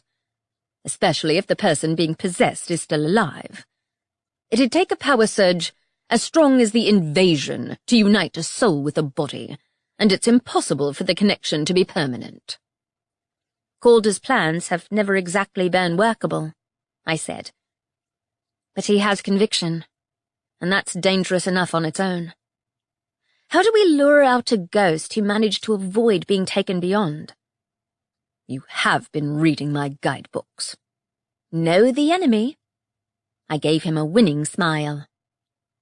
Calder says he's planning to return to life using ghosts and the undead. He has an army of half-fairies waiting to take us down. This Calder has been dead for months. His spirit won't exist on this side of the veil. I fought him myself. Damn near froze to death, too. You went into death in your human body. His eyes bugged out. Nobody without necromancer blood can do that. Chill, Lord Evander. My body was standing around oblivious until I got stabbed. My spirit, whatever, can fight in death, but Calder's people can use magic. How can I take my sword with me into death? You can't, he said. Not if you aren't a necromancer. I can walk into death naturally, I told him. Think that makes me different to normal people. If there's anything you know, tell me before Calder kills anyone else. Everything I know is in the book you stole, said Lord Evander. As for Calder, whatever magic he wields, he's in for a disappointment. Don't be so sure.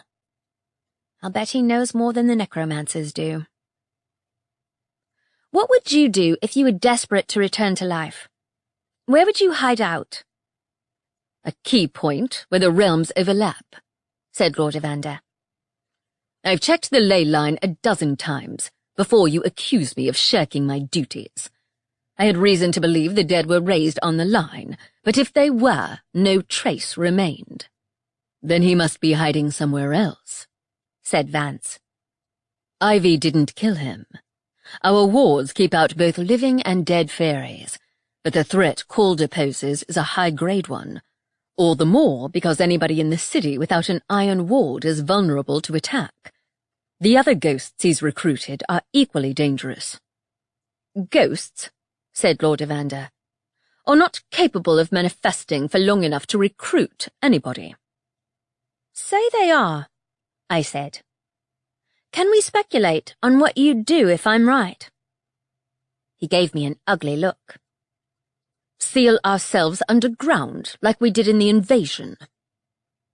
Well, at least he was being honest. And will you? Vance's every word was punctuated with a threatening surge of power. Do you plan to hide underground while undead and ghosts swarm the city? No. Lord Evander shrank back a little. I plan to answer every call. Wow, I said. Who are you, and what did you do with Lord Evander? Lord Evander gave me another blistering glare. I will check in with you tomorrow morning. See to it, said the Mage Lord. The door closed. Wow, we're practically BFFs now. Vance turned away from the door.